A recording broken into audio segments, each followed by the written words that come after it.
I got a feeling that you got me covered too. I got you covered. I got you covered.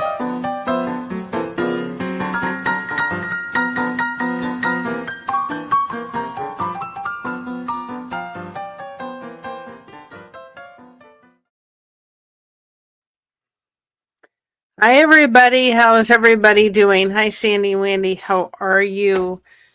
Uh, we did a little bit of changing. Means my editing skills are getting better, right? Of the intro and outro.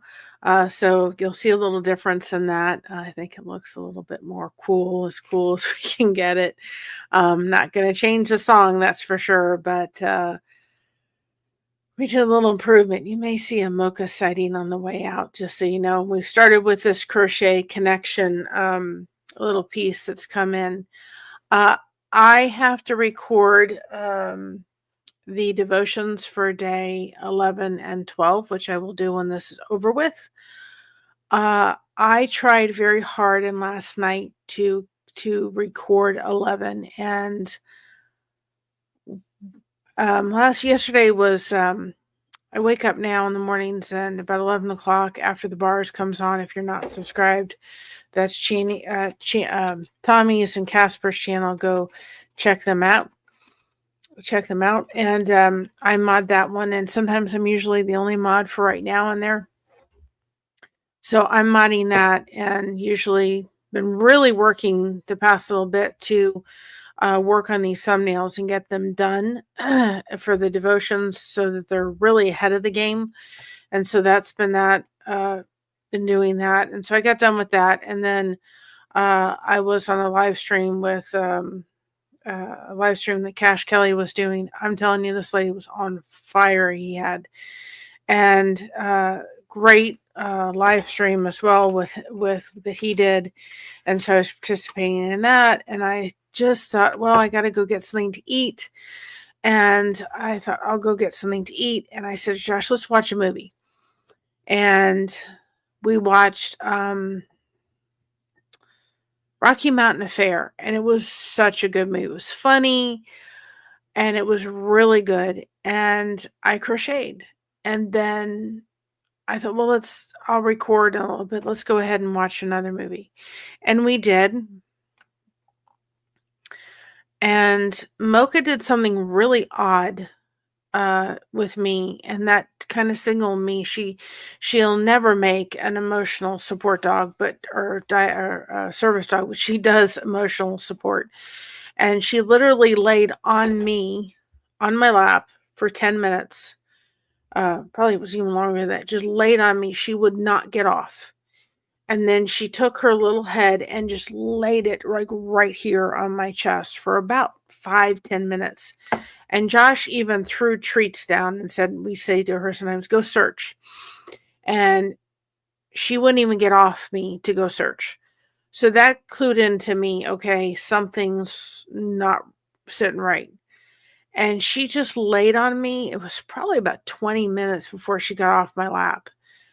And I'm like, okay, I'm cluing in, something's a little bit off. And it was. And so then the boat came on. Hi, Resilient Queen. The boat came on. And then, or no. Yeah, boat came on twice. Casper came on, and then the other. And so I was modding that. And by this time, I have just got a full-fledged migraine. And I'm thinking the lights that we use when we come in this little place are going to trigger this 10 times worse. And I thought, no, I need to not do this. So that's why I put the post up last night. And I came in and I rested and I went to bed and I had a really good sleep. I picked this live stream today because I had a session with my therapist, and Patty called.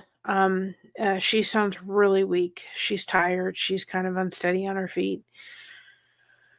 And I just said to my therapist, I said, I'm really struggling. And she goes, I can see. And I said, I'm trying. And I picked the boxing gloves up because I sat there and I thought, I'm fighting something I shouldn't be fighting. And I said that to her out loud. I said, I'm fighting this. And she goes, well, why are you fighting what you're fighting? And I thought, I have spent a week fighting these emotions and feeling like, well, Mary, you can't wait for this phone call to come in, so you should just put them aside and know it's going to come in. And I'm thinking, I'm fighting that. This is not a comfortable time. I do not like it. And she goes, stop fighting. Stop fighting it. You're fighting something that you should not be fighting. And it really clicked in with me tremendously when she said that. And I thought, I've got to stop fighting. I got to put the boxing gloves down and stop fighting this. This just is a sucky time. However we chop it up to be, this is just a really difficult time. And you have to understand, my aunt talks a mile a minute. And she was on the phone today talking like this. I know they have her on medication for the pain and all that. But her voice just sounded different in the way that she was just really weak. And I thought, you're fighting something for the purposes of why. And so that's why I came up with the title that I did. When everything is going around you and things are overwhelming, stop fighting. And my therapist said, first of all, you've got to stop fighting it. And second of all, you've got to start self-caring for yourself a little bit more. Your fibromyalgia is exploding because you're taking energy to fight against I said, I know my heart says, just go ahead, deal with it. Don't do anything. Because right now I don't want to do anything. I didn't even want to crochet. I mean, that's just, and I'm like, Mary, come on. And from what my mind knows I need to do. And she said, and I said, but I know what I need to do. I know what has to happen. And it was just this battle going off in my head. And Resilient Queen, thank you, Sandy, for putting her link up. She is awesome, guys, by the way. We can't fight alone. We need at least the support person to help us, especially those who understand. Absolutely. That's why I came live tonight. The headache is gone for the most part. I still kind of have a headache, and I'm just tired. She said, what you're doing is you're inflaming your fibromyalgia 10 times worse than it needs to be, because you are fighting something that you've got to stop fighting. She said, stop, put the boxing gloves down. And I thought, man, did I need to hear that. What happened in the process of that, when she said that, it was actually really freeing. Now, mind you, we got done with the session. I heard something happening in the other room, and I thought maybe that's my daughter, but it was actually my aunt. And I got done. It was probably about 2:00 in the afternoon. And I sat there and I thought, okay, now it's 2:00. Now it's 7:15 now. About half an hour ago, I finally just broke down in tears for about 5 minutes. I mean, I was right here, sitting here, sipping my tea, listening to Relatable Reese. If y'all haven't checked her out, go check her out. I was listening to her. I was modding in her group. And I was sitting there thinking to myself, okay, and I lost it. Because what did I do prior to doing that? I let the boxing gloves go down. The boxing gloves are down. They're not up anymore. I said, okay, boxing gloves are down. I'm in my comfy clothes, by the way, today, because that's what my body needs. I'm putting the boxing gloves down. This is a hard time. I don't know when the phone call is going to come in. And I literally was right here, just in tears, saying, okay, God, take her home. And I said to my therapist, I really feel guilty for even saying that because she's not my mother. And I know that if it was my mom who was going through this, I'd want her here as long as I'd want her here. And she said to me, would you want her to suffer? And I said, no, but this is not my mom.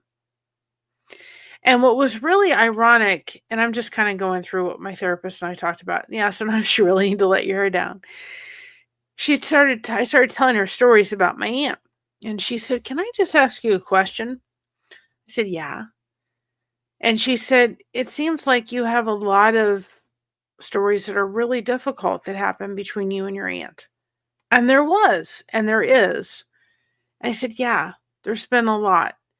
She said, it's surprising that you love her the way you do and Sandy, if you ever want to drop your link, remember at !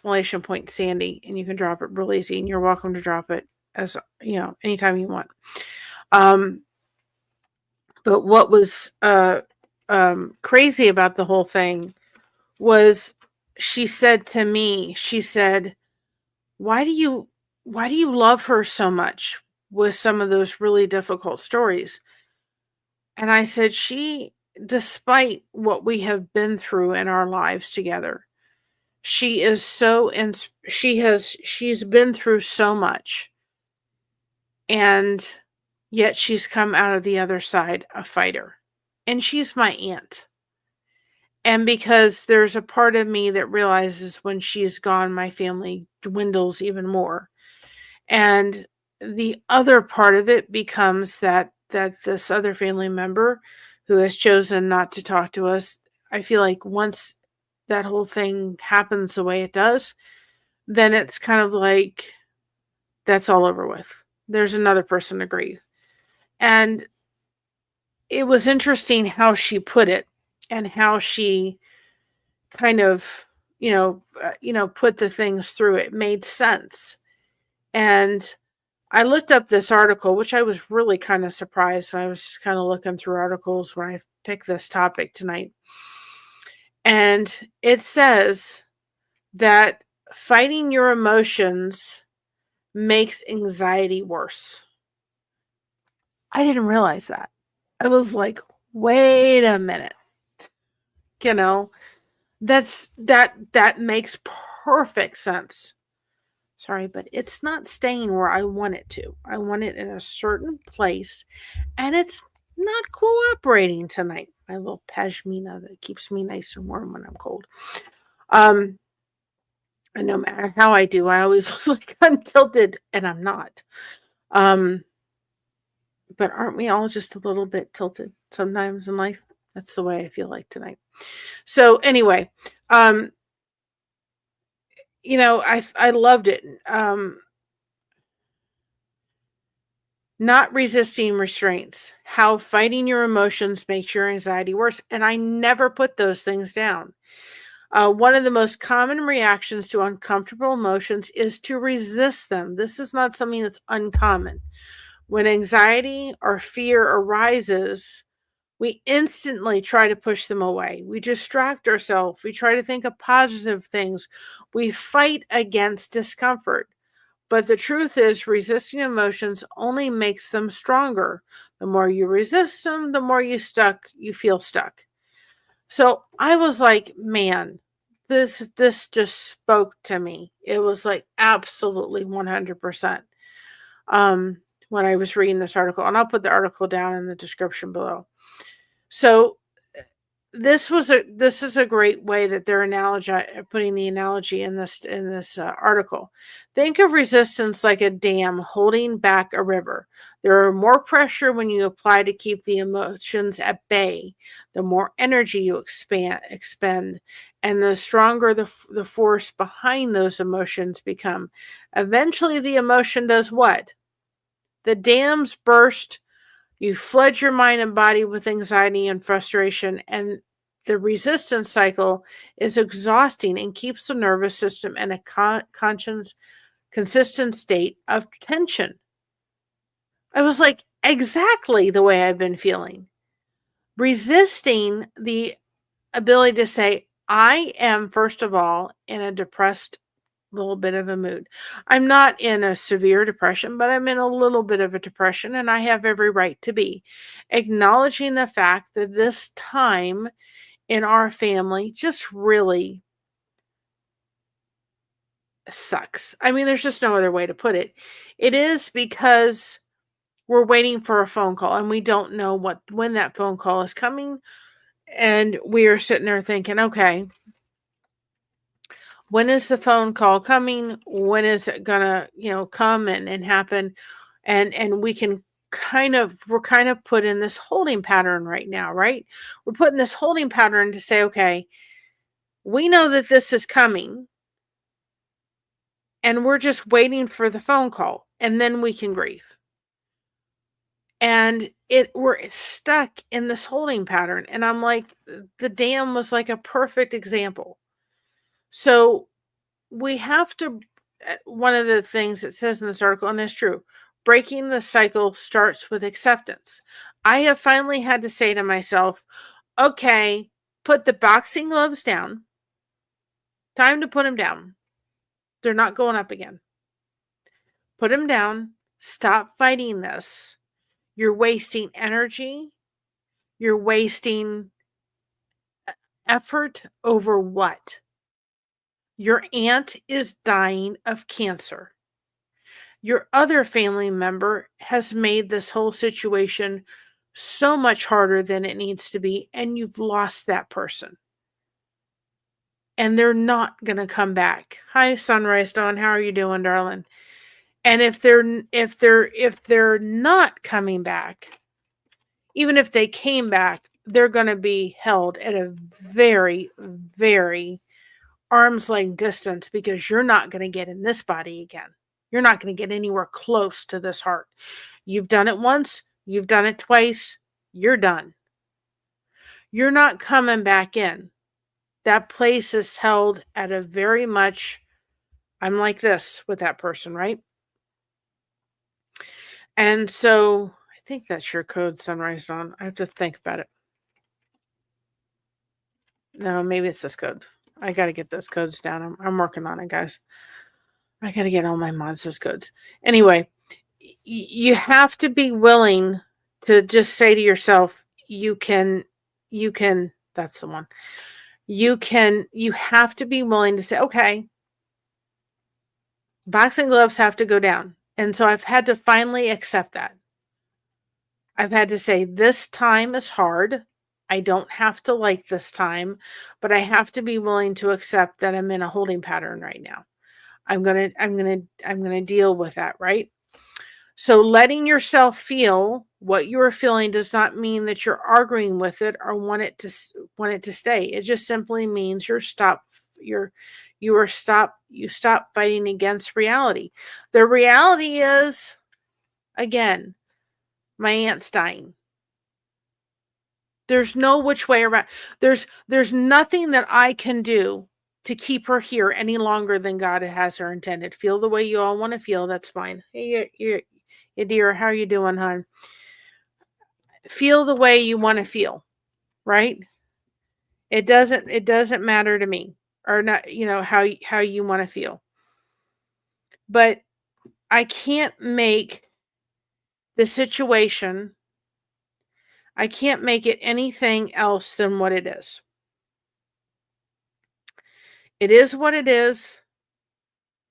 There's nothing else that I can do to change it. I've got to roll with it. I got to roll with the punches. I may not like the punches, but I have to be willing to say, okay, the reality is here. Like it, lump it or not, I've got to go with the flow, right? I've just got to deal with it. I've got to accept the fact that this is what's happening. So, with that being said, we have to be willing to accept it, right? So,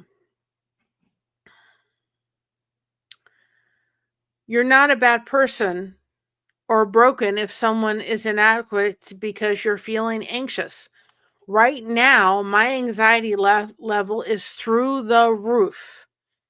And Yadira, I made you a mod. Doesn't mean you have to always be here, but when you come in, you've got that. You got the blue jacket on. By not accepting this, I am raising my anxiety level. Right? Yes, accept and move on. Move on to the point where I can. The phone call is going to come. I've got to deal with it as best as I can, right? I'm not, you know, I'm not broken.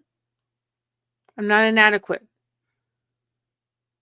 because I'm feeling the anxiety. The anxiety is there because I don't know how this is all going to play out. And I, as myself individually, do not like having things that I cannot control. Letting yourself feel what you feel does not mean arguing with it or wanting it to stay. Simply means stop fighting against reality. When all your emotions, when you allow your emotions to flow without judgments, resistance, they lose their intensity and naturally just pass. So what happened? I'm on Relatable Reese's live, and I laughed at something she said, and then the next thing I know, I'm just crying. And I sat here for 5 minutes and I said, just Mary, you got to let it go. I felt better after I was done. But what did I do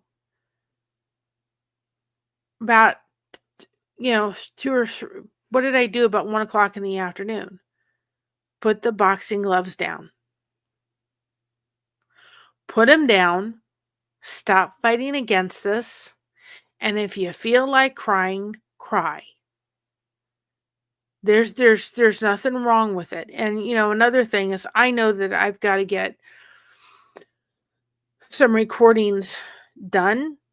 And I will tell you, I sat thinking to myself the other day, why are you so resistant to knowing what you've got to get some of these recordings done? And I'll tell you exactly why. It is because I think to myself, well, as long as I just don't acknowledge that there's going to be a time, whether it's going to be a month from now, 2 months from now, or 2 weeks from now, where I'm going to be coming on and saying to you all, listen, my aunt's no longer here, and I've got to grieve this. I better be prepared for the fact that I'm not going to be able to most likely handle doing recordings. Because I'm going to be tired, I'm going to be hurting, pain level is going to go up, and I need to prepare myself for that. But there's a part of me that says, if I don't do them, right, then I don't have to prepare myself for anything. It won't happen. Well, that's foolishness. That's not reality. And it was a huge help when my therapist said, put the gloves down. You cannot pick them back up. There is times in our lives, guys, where we need to put those boxing gloves on and fight our way through. This is not the time for you to put those boxing gloves on. You have got to put them down. There's times where you've had to put those boxing gloves on and you've had to be that fighter and fight through. This is not the time to do that. And it was such like, thank you. Somebody's allowing me to put the boxing gloves down. So, it is essential to understand that uncomfortable emotions are messengers. They point to the areas in your life where you need healing. Anxiety, sadness, or anger often arise with a subconscious belief or thought isn't allegedly with the truth of who you are. This is uncomfortable. Who wants to talk about death? Let's just put it out there. I don't even, she started talking to me a little bit about the fact that, what if your mom was, ill? Hi, Crocheting, how are you? What if your mom was ill? I don't even want to think about that. We don't want to talk about this when we're having to think about talking about the loss of somebody, do we? It's uncomfortable as all get out. I don't want to talk about it. It's too painful. This is a woman that has known me for almost half of my life. And the other one, well, let's just say she's just disappeared. And she will never satisfy the why for me. Never, ever, ever will it be satisfied enough for her to say to me, why? It's never going to happen. So, there's nothing I can do. The emotions give you the opportunity to examine your inner dialogue and recognize your beliefs that may be outdated or harmful. It's as though acknowledging or understanding the emotions, truly healing can begin. And the thing is, healing can't begin until we get the call that she's no longer here. We're stuck in that pattern, in that waiting room I don't like. For example, persistent anxiety may be pointing to a deep-rooted belief that you are not safe or capable. Anger may be highlighted in areas where your boundaries have been crossed. The emotions aren't problems to be fixed. They are I can't pronounce it. Signals guiding you towards a greater self-awareness of inner transformation. Guys, I struggle with reading, but I do my best. I love that. The emotions are not problems to be fixed. There's nothing to be fixed here. I'm at a red light that's not ready to turn green yet. And I don't know how long we're going to be sitting at that red light. Put the brakes on. Right, Resilient Queen? Put the brakes on. That's what she said last night. Put the brakes on. I don't know how long we're going to be at this red light. But for the foreseeable future, we're at this red light until it turns green. And all the cars are honking behind me going, okay, come on, come on, come on. And I'm sitting there going, and I agree with you. I don't want to move. Can we just stay at this red light? Because as long as we're at the red light, she's still here.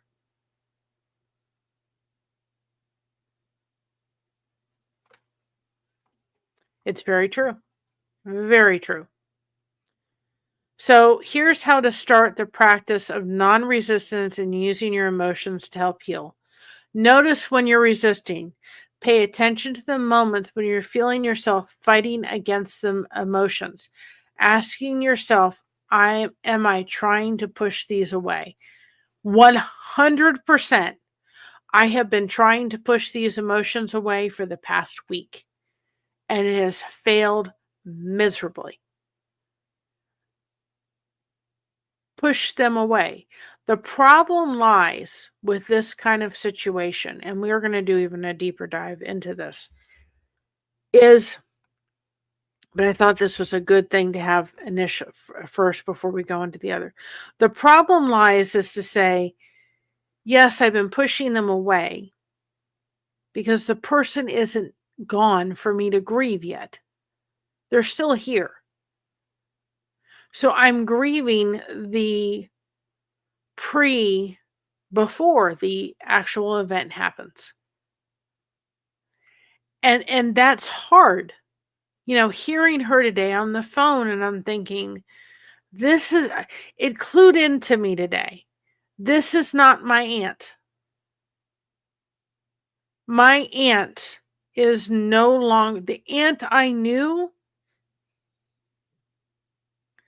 is no longer here. The person on that other side of the phone is a person that is leaving this world. It was as clear as this is not my aunt. If you know my aunt, even when she was here in August. Busy little, that song, the Bumblebee orchestra song, and you're sitting there thinking to yourself, this is not my aunt. My aunt doesn't talk like this. My aunt talks like this. And you're going, would you just sit down, just chill, relax? It's not my aunt. So I'm in a holding pattern. I'm at a red light. I can't go any further. I can start to grieve over the loss of the person I knew. And I have to sit there and just wait it out. As difficult and as hard as it is, I have to sit there waiting this out. I don't have to like it, but I got to put the boxing gloves back down, because the boxing gloves are not helping me. They're hindering me. Fighting against the emotions of what is going on is the worst thing that anybody can do. And that's exactly what I've done this entire week. I fought it and fought it and fought it, realizing that this is not the way I need to be doing this. Forgot to turn the magical light on so Josh knows I'm live. And so I have to be willing to say, you know what? I have to be willing to do that. So we got to stop pushing it away. Allow your emotions to exist instead of suppressing them or avoiding the feeling. Let it be present. And I'm going to say something about that one. Yes, we need to allow them to be present. But there are times where, for instance, in order for me to be able to come live, I had to put the emotions in the trunk. There's a Patty car. It's pink and turquoise, and I don't know what kind of car it would be. I have to think about that one for a minute. It would be a convertible, because she often went down to the beach and everything. Probably an old classic Mustang convertible would have to be her car, but it would have to be pink and turquoise. And so I've had to put those emotions in the trunk. They're there for a while. I've already cried. I've already started to say we got to put the boxing gloves down, but now I've got to put those emotions in the trunk. Why? Because it's healthy for me to do. It's healthy for me to say, okay, emotions got to go in the trunk. Let's keep going on. Let's go forward. But the boxing gloves have to go down. What that means is when those emotions are coming up when the emotions are coming up in my, in myself, I need to allow myself to say, you know what? You got to let these go. You got to handle them, and you have to deal with them so that when they're starting to come up, you deal with them, and then when you've had enough, you put them away for a while. It doesn't mean that I'm stopping them. I can't stop them. I need to let them flow when they need to flow, and when they can, they need to flow. I need to cry about it. I need to talk about it. I need to make sure that I'm telling people I'm not okay. Put the face down that says, yeah, everything's fine. No, it's not. Right now, it just is difficult. And allow yourself to have moments of being angry because of what is going on with a loved one that may be, leaving this world if you're going through that. So saying to yourself, it's okay to feel this way right now, right? We've heard the song from Jelly Roll. That says, I'm not okay. Isn't that the truth? It's okay to sit there and say, I'm not okay. And for you to feel there's nothing wrong with saying that. I'm not okay right now. Do not stop crocheting connection and letting your people know around you that guess what? I'm not okay. I did it today. I messaged a friend of mine.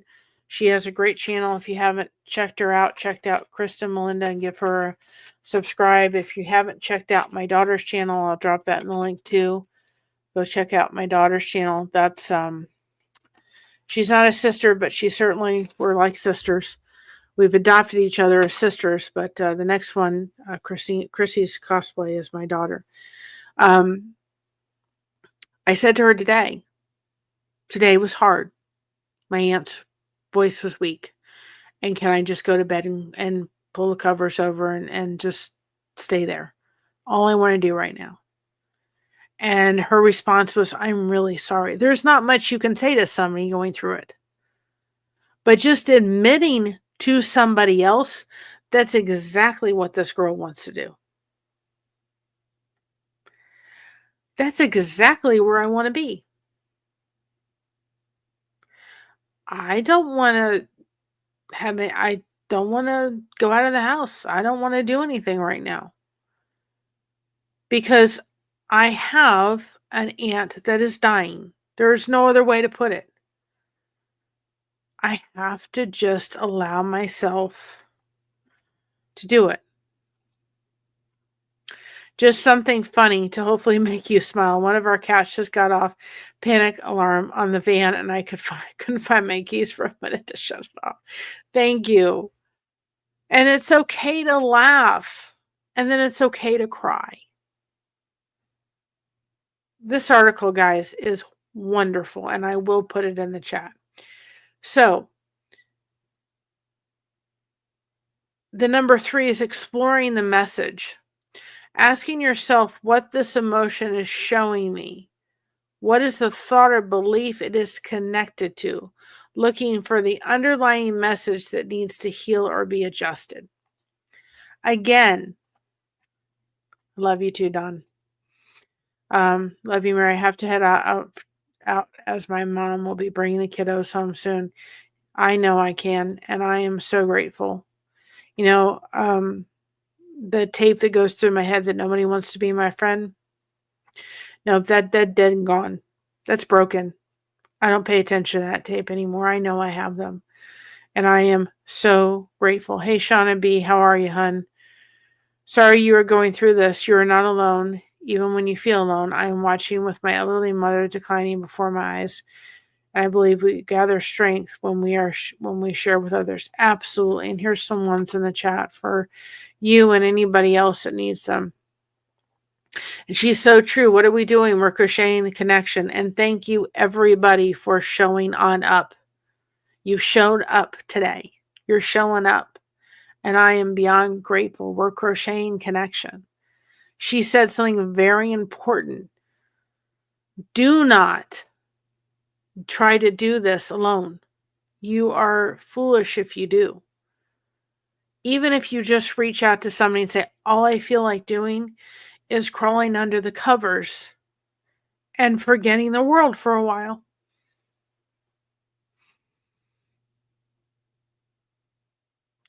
That was hard for me to admit. And I'm sitting there thinking to myself today, Mary, why are you so tired? And I'm like, you're going through a tough spot and you're dealing with a chronic illness. Wake up, girl. You know, the therapist said, you're dealing with a chronic, you have all these things that you're going through. Because if you don't believe that the body and the mind are connected, they are tremendously connected. And you are dealing every day with a chronic illness. People don't realize what chronic pain does to you. I am so sick and tired of being in pain. Chronic pain. I try not to complain about it. I really do. On a whole, I try not to bring it up. I try not to complain about it. But after a while, it's like, can I just have a little bit of 5 minutes not to hurt? Just for 5 minutes. I was thinking about doing this. I see all these reels going on And I'm going to try to do one. And it's this reel, and it goes down to that song that everybody's dancing, Boogie on Down. And I thought I'm going to do a short, which I'm going to do a joke today. And I haven't gotten around to doing jokes. And I thought, yeah, I'm going to do the Boogie on Down song, but I'm going to sit there and go, when it goes Boogie on Down, I'm going, no, because it's a girl and then we'll get up. But I'll make a funny out of it sometime this weekend. But we have to be connected with each other. We have to crochet that connection. Here's another one. Drop the judgment. Let go of any judgment about what you're feeling. Emotions, temporary experiences, not reflection of your worth or identity. When we stop resisting, you break free from the cycle that keeps you stuck. You create the space for the emotions to naturally flow without overflowing. Over time, you practice calms your nervous system, brings a deeper sense of peace, and opens the door for lasting healing and self-awareness. By listening to your emotions instead of fighting them, you give yourself the opportunity to change your thoughts and beliefs no longer serve you and step into more empowered and peaceful state of being. And the lady who wrote this article was, who was she? She did really good. Tiffany Cappiello, and it was just recently done. It was done in January 30th, so it's really new. Actually, I will put this in the actual thing, but I will post it in the chat too. Now that I have a computer that does it. This is the article I'm referencing. It is a really, really good article. I found that extremely, extremely helpful. I don't think I can pin the comment. It was really, really helpful, but it is so true. When we're going through all this stuff, the judgment I don't know if I felt judgment, but I guess to some degree, yes, because I'm thinking, well, you should just be able to put this in here and then put this here and just put this aside. There's nothing you can do about it. And it's true, there's nothing I can do about it. And this is one circumstance, and people are probably like, maybe to some degree, the judgment would be coming through for me saying, oh, people don't want to hear about your aunt again. They're so sick and tired of hearing about your aunt. Well, what's going on in my life with my aunt, this topic about stopping to fight your emotions, maybe somebody else is going through something that is similar to this or has gone through something similar, and they're thinking, man, hey, main girl, how are you? Man, do I need to be able to, for sure, absolutely 100%, this is right up my alley. So just because I'm talking about my aunt, because it's the related situations I'm in right now, this can relate to anything. Put the boxing gloves down. And I'm not talking about fighting with somebody because you're upset and angry. I'm putting them down for myself. Showing up for showing up here, showing up for your communities, whether it's on YouTube or in your own community or both, is amazing. Main girl, thank you for showing on up.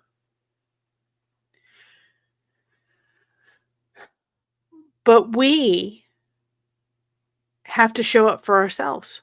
And I literally had to put the boxing gloves down and say, okay, you got to show up for yourself because you are not serving yourself, girl, any which way by doing what you're doing. Yeah, that article I put up, that article was spot on. This is fantastic. You just have given me something to look into. When we're fighting, and it's true, the situation, I don't care what we look at, it's uncomfortable. I don't want to think about it. The problem then lies to the point is, I don't know how we're going to hear. The other part that comes through for me is I really like everything to be buttoned up. Even though I'm not a schedule girl by any stretch of the means, I like things all buttoned up and know what's happening and everything like that. And I like to be in control. And when I'm not in control, I don't like it. So I don't know how this is going to pan out. I have no idea how we're going to hear this news. And I'm hoping it's not from the one person that has said to us, well, I'm no longer going to talk to your family. I'm done. Instead of working it out. And if that person calls, I have said to my therapist, I am going to have to walk out of the room because the emotions that are going to come out of my mouth are not going to be pleasurable. You'll probably hear them from wherever you're watching this from. They're not going to be fun. And I know that I have got to walk away from the phone at that point, if that's what happens, and keep my mouth shut. Because it's the right thing to do. It's not the feel-good thing to do. The feel-good thing to do would be to absolutely explode out of anger with the individual on the phone.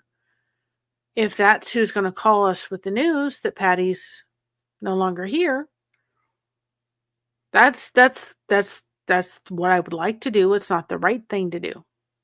The right thing to do is to turn my happy little tail end around and walk out of the bedroom or wherever it is, walk outside, whatever I need to do, and not say one word, because that's the moment to say the word that I would like to say.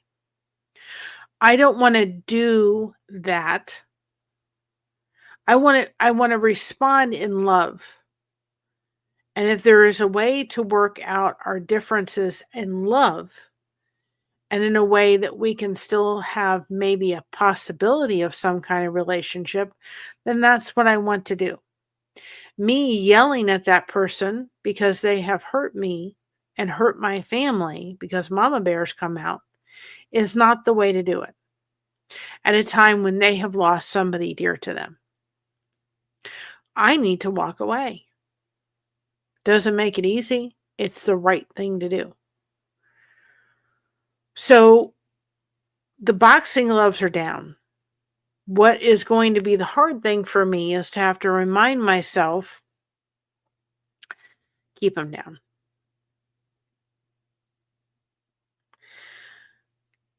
That,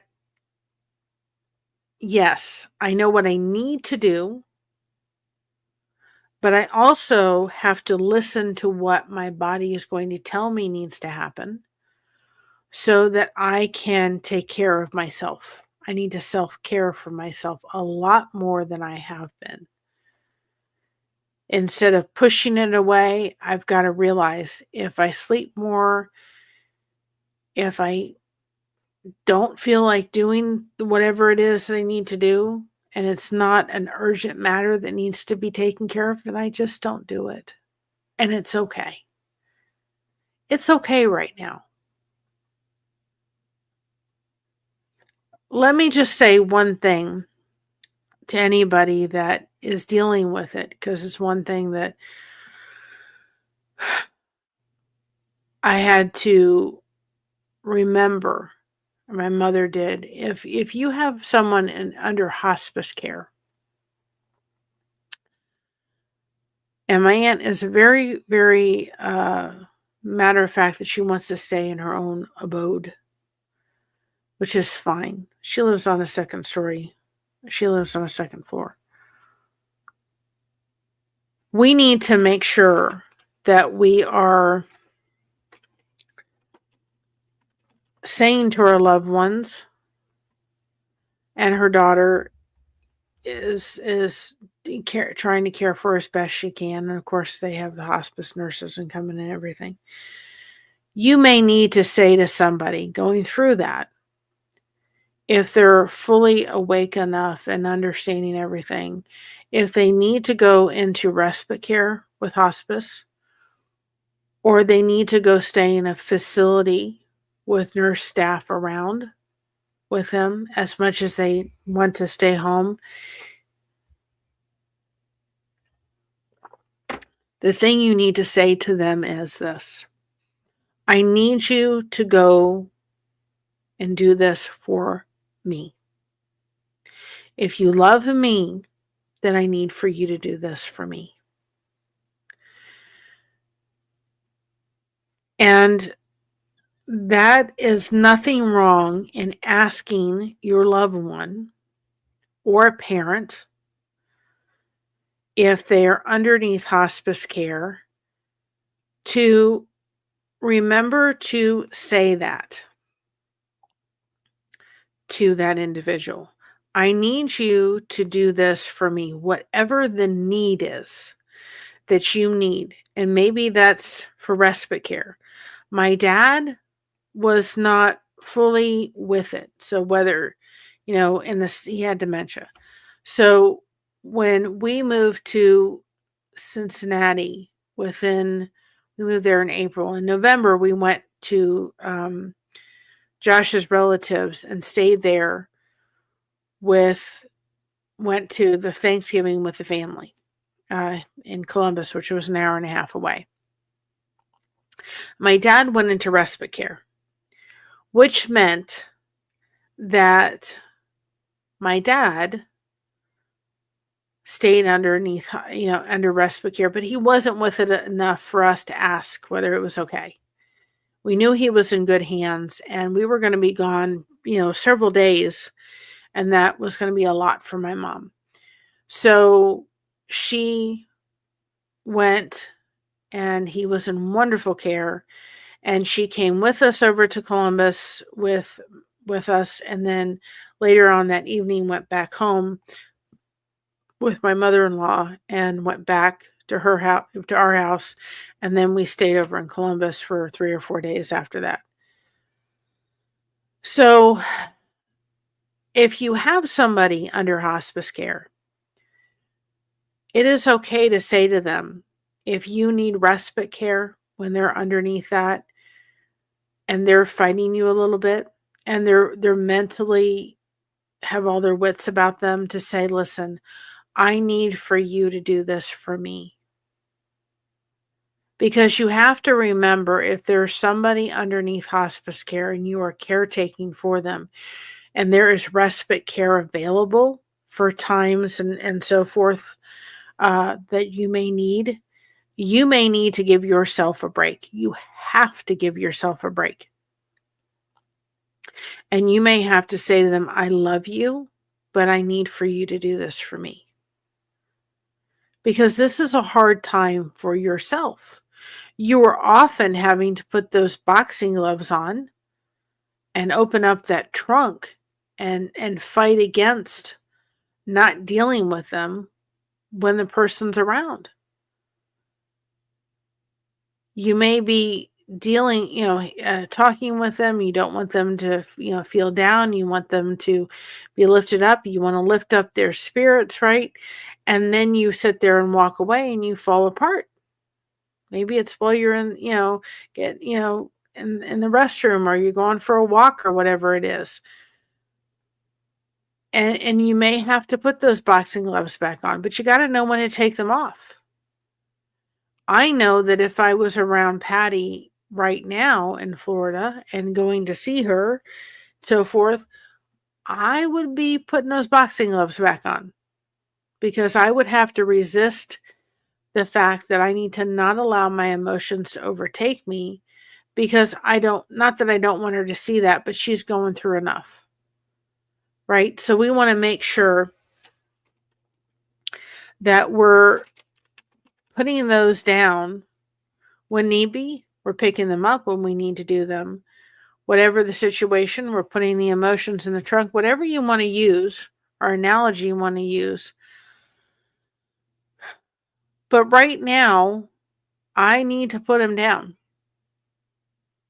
and stop fighting against it, because it's absolutely exhausting. And dealing with a chronic illness is already exhausting enough. I don't need to add anything onto my plate. I need to make sure I'm self-caring. I'm getting enough rest. I'm getting enough food. I'm doing what I can to move around a little bit. I'm making sure that if I need to sit and crochet for a couple hours, I'm getting that in. And to some degree, what is kind of amazing right now is I have several projects that have to get done. And so I have to work on crochet whether I really feel like it or not. And I think right now, I probably wouldn't even touch a crochet project for a while. And that's not like me. Pay attention to the signals going to your body.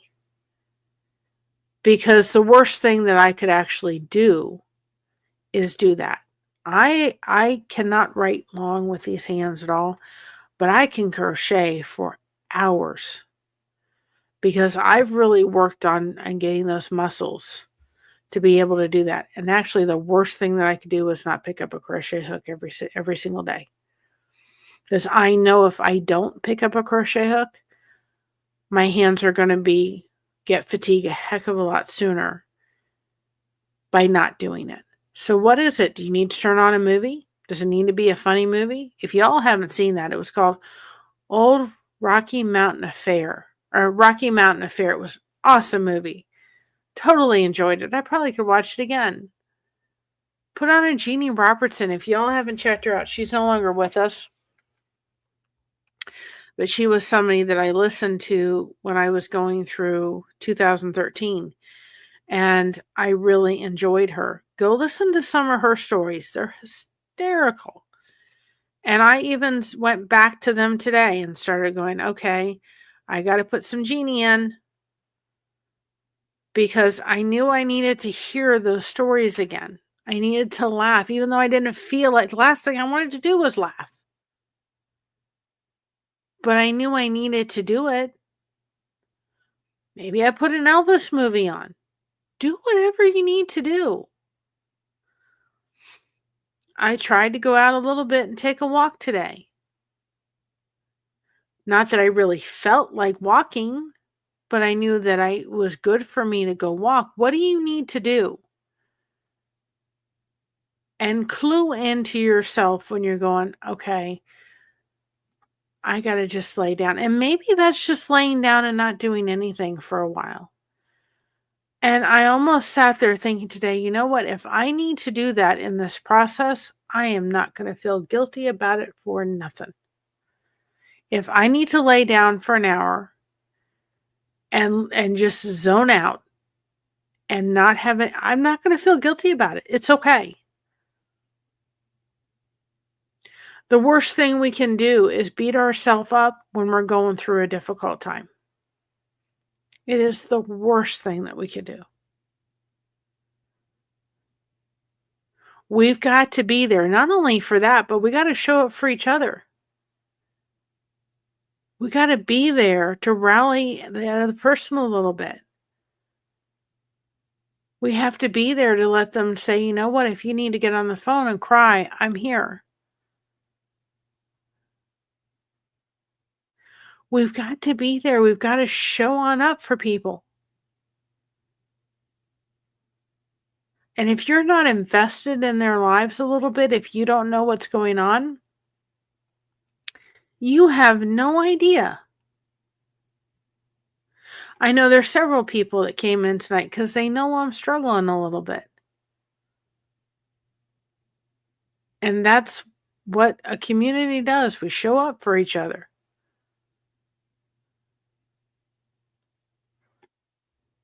Put the boxing gloves down, guys.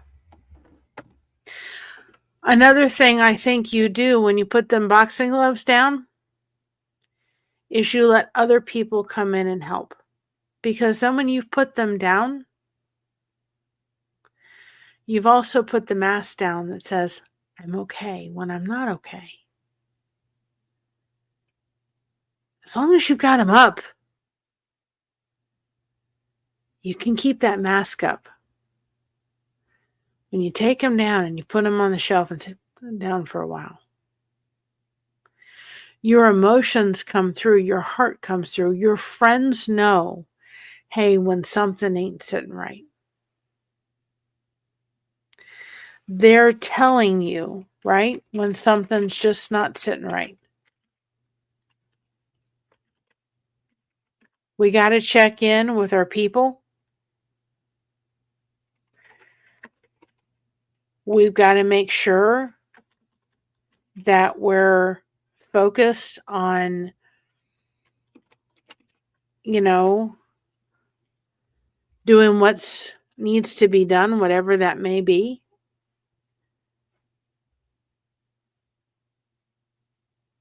Whatever it is, put the boxing gloves down. Fighting your emotions when you're going through a difficult time, worst thing you can do.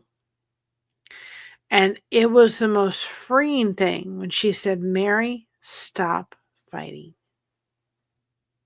I was like, thank you. And sometimes we need to not only give ourselves permission, but maybe if we have a friend of ours that is going through a difficult time, we need to tell them, put the boxing gloves down. And more importantly, you're not alone. You do not need to suffer in silence.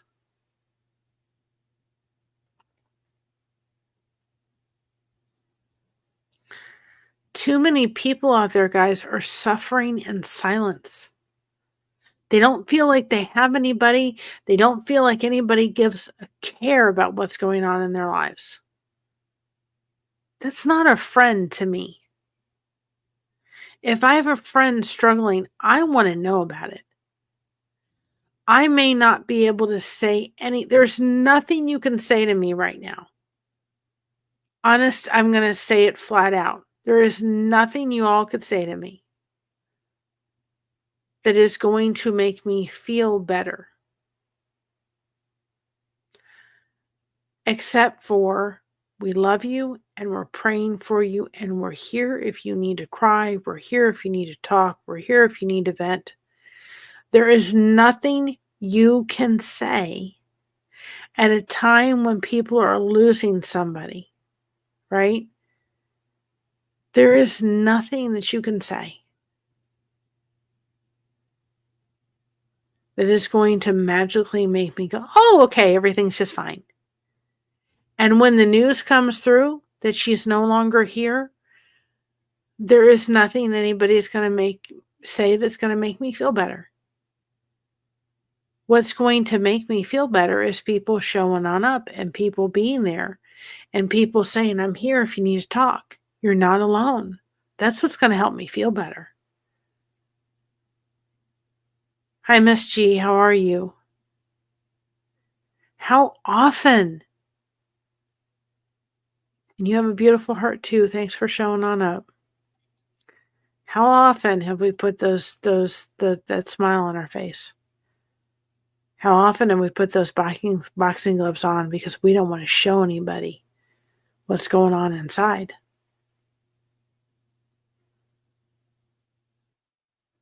A lot of times we do that.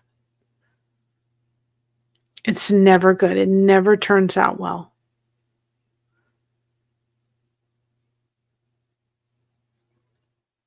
I'm thinking of all the energy I have wasted this week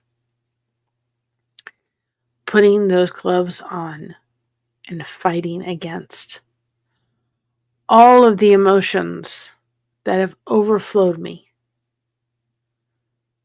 I don't want to feel this one. I don't want to feel that one. I don't want to feel that one. I don't want to feel this one. Can we put this one in the deep, deep ocean and not bring it back up again, please? I'd like that. It took me 5 hours to cry this afternoon after that phone call with my aunt. 5 hours. I said, Mary, what are you doing? Got these darn boxing gloves on. You don't want to feel it. And I thought, this person isn't my aunt. She's a shell of a person right now. Just let it go. And I don't think I have begun to even, I don't think I've even begun to start not crying over it because it's too close to home right now. I think I'm numb, but the initial response is I needed to cry over that.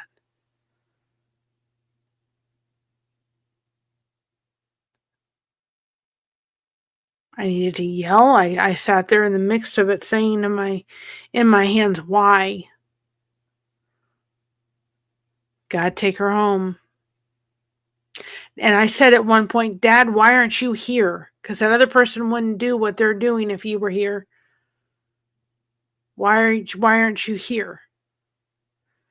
There's anger, there's upsetness, there's hurt, all these different emotions going on. They're exhausting. For what purpose? There's a great big purpose. You're losing somebody that you care about. Despite, it was one thing my therapist said to me, boy, there's a lot of things you and your aunt went through. And I'm like, yeah, we did. There's a lot of stuff. And we haven't always had the greatest relationship. Man, she's a fighter. She is a spitfire of a fighter of what that woman has gone through. And the fact that she made it this long is absolutely unbelievable. It shows to her character and strength. She has been through every abuse known to man. And she's made it through on the other side. And I could not be more proud of her the past, 15 years of her life. I could not be more proud of her for what she's accomplished and what she's done. She's been a successful hairdresser. I mean, you know, she'd rattle off these things, take this amount of percentage of this and this percentage of this, and you get this, and you get. She has just unbelievable for somebody that had a learning disability and struggled in reading and so forth and everything. She was a standout hairdresser. She was a single mother. She had to go through a divorce. She struggled with drug issues and alcohol issues. She has been through hell and back at times, but she's come fighting on the other side. And despite our difficulties, I know she loves me. And I love her too. And I will miss her tremendously. There's been times that woman has driven me up the flippin' wall.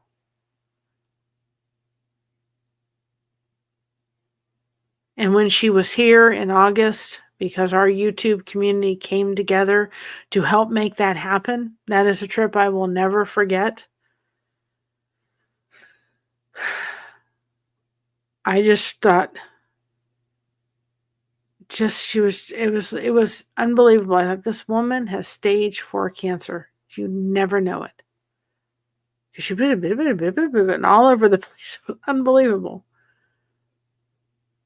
And every time I look at that ornament that she got me that I'll put on the tree, I will think of her. So, do you have your boxing gloves on today? Question. Are they on? Are they going? Or have you decided to put them down today? Whatever you're going through, have you decided I got to put them down because it's too tiring to fight against whatever you're going through? And the next question after that is, where's your place to go to? Do you have friends that you can go to unload it on? Are you in therapy? Do you have a counselor? My counselor said today, she said, would you please message me when it comes through? And she said, I will stop whatever I'm doing. I will call you when the news comes through. She said, we can have an emergency session whenever it happens. That was extremely comforting. Who has your back today? When the gloves get put down, I think sometimes we get awfully scared to put them down. We really honestly do. I got to put these gloves are protecting me. and I got to put them down. Who is going to be there for me when I put them down? If you don't have people in your 5, find them. They don't have to be in YouTube, but they can be through your community, through your church, wherever they are. Find your people and get them so that when you put your boxing gloves down, you got somebody to be there for. When you put your boxing gloves down, there is somebody there for you, right? You're not trying to do this by yourself. You're not trying to suffer in silence. You better have somebody there when you put your boxing gloves down and say, okay, whatever emotions I am going through right now, I know that I've got people there to support me. And ones are in the chat just for anybody that needs them, whatever it may be. I'm going to put them down. I'm going to make sure that I've got somebody surrounding myself, whatever it may be. We have to put the boxing gloves down. We have to be there for each other. We got to make sure that we're there, whatever it may be. Nobody needs to suffer in silence, not one.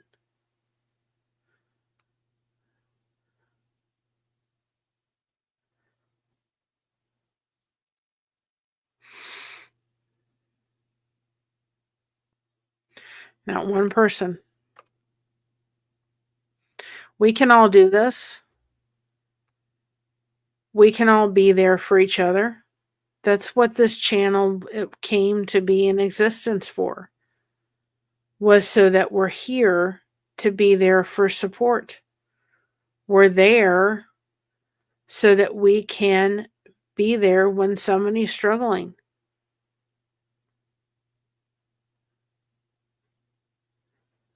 Hi, Dawn Gloves. How you doing, hun? We have to. We got to put the boxing gloves down. There is no reason for them to be up. And right now, that's what I want to do. I want to put them up. I want to put them up and say, okay, this way I do not have to, I can pretend like everything's all right.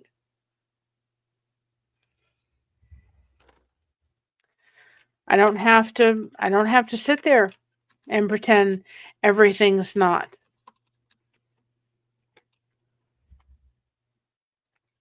But I'm going to put them down. I have to. I don't have to like it. But I have to put them down. But I've got a support system surrounding me when I put them down. A support system I would not have had months ago.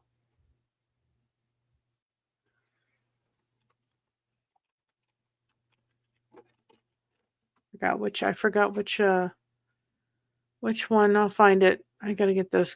That's one thing I'm trying to do is I've got to get those codes. There we go. Talking about gloves and who walks in. Right? Guys, this isn't fun.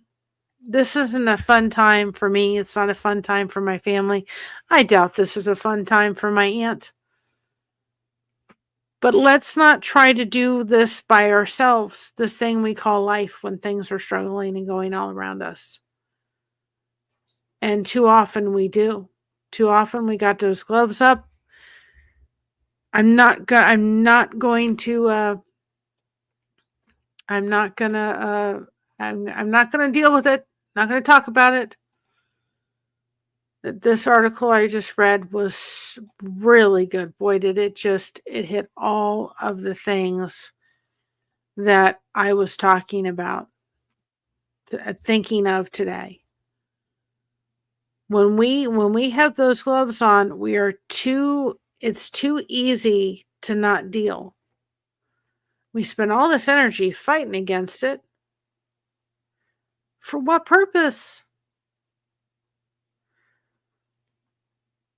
I don't like crying. I don't know I'm not somebody who likes necessarily crying.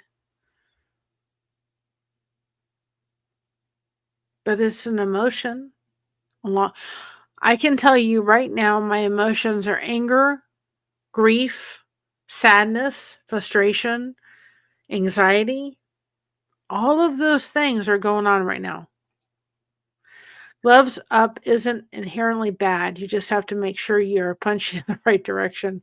And with purpose, just don't fight. Just don't fight just to be fighting. What I'm talking about, and I think that's true, there's sometimes where we have to put our gloves on and we have to punch through stuff and punch through life. But one thing my therapist was talking about today was with my aunt and what is going on with her is I have fought against not dealing with the emotions that are coming up in my space right now.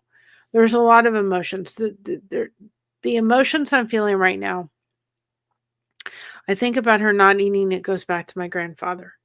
I think of kind of what my dad did at the end of his life, and I think about my dad, what's going on with her. And so, hi James Collins, how you doing, hun? So what I'm thinking of in the sense of that is I am sitting there thinking to myself, I don't want to deal with these emotions. I just would like to hide underneath can I hide under a bed and not pretend they exist? There are sometimes we need to punch through emotions, absolutely. And we've got to punch and keep going. But I've spent a week fighting against not just punching them down until today. And I thought it was so fitting that when my counselor said that to me today, that I got off the phone and he was on the phone with my mother, but my aunt. And I just sat there and thought to myself, this is not the woman that I know. This is actually the woman that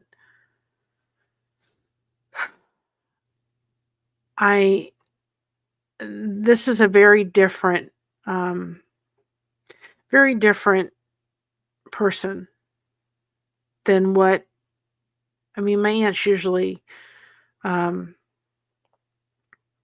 very, very busy. She's just busy. She talks a mile a minute and she's just all over the place. And she was actually talking very slowly and her voice just sounded very weak. And that was hard for me. That was really hard for me to hear because this was not my aunt. Okay, I've been there. We definitely can put the gloves to fight ourselves. Exactly. That we definitely can't put on the gloves to fight ourselves. We have to feel the pain in order to get through it, or we will carry it with us for apps. That's exactly it. And two, when you're dealing with, I live in my best life. I'm looking forward to being on. I will be on her channel talking about service dogs on the 15th. I had to sit there with myself doing the same thing and going, I can't fight this. I've spent a week fighting it. For what? I've got to be able to cry about it. This is the person I talked to today is not my aunt. She's a shell of a person. And it hit me like a lead balloon today going, she's dying. And until now, I haven't really felt it. Like really, really felt it. Like,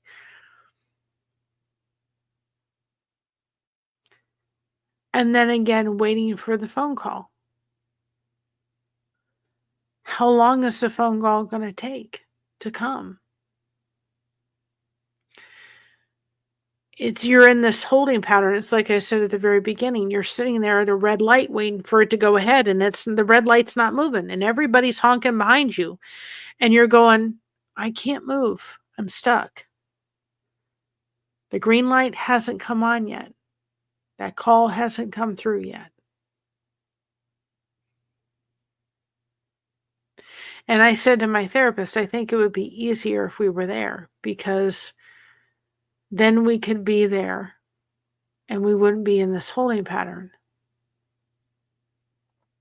And it's hard. My aunt is 6 years older than me and has early onset dementia. She doesn't even speak much anymore. Reality of that is very painful. And I get it, because my dad had dementia in his 70s, which was just so young for anybody. And knowing my dad it was the last person I thought would have dementia. But I guess I wanted to do this live stream because I wanted people to feel like they had the permission to put the boxing gloves down. Put them down. When it comes to going through a situation, there's a great description of horrible feeling. Absolutely. It's exactly the way I feel. I feel like everybody's behind me. If that's what you're talking about, James, what I just said. I'm at a red light. Everybody's waiting. Everybody's just beeping at me. Can you move? Come on, move. Get out of the way. Can you go? And I'm sitting there going, no, I don't want to. The phone call hasn't come through yet. The light hasn't turned green yet. And I may be here for the next 2 months. I may be here for the next month. I may be here for the next 2 weeks. And I don't like it. And the car's locked. It's exactly the way I feel. The car's locked and I can't get out of it. I'm stuck in this holding pattern right now. To someone that I talk to that says, yep. And we have no idea when the light's going to turn green. And I'm sitting there with the person that you call on the phone today thinking, this is not her anymore. And she said something very poignant on the phone. Very end of it. She asked what we were going to do for Valentine's Day. And she just ended the phone call. She said, I'll call you when I can. And my heart just sunk. I was like,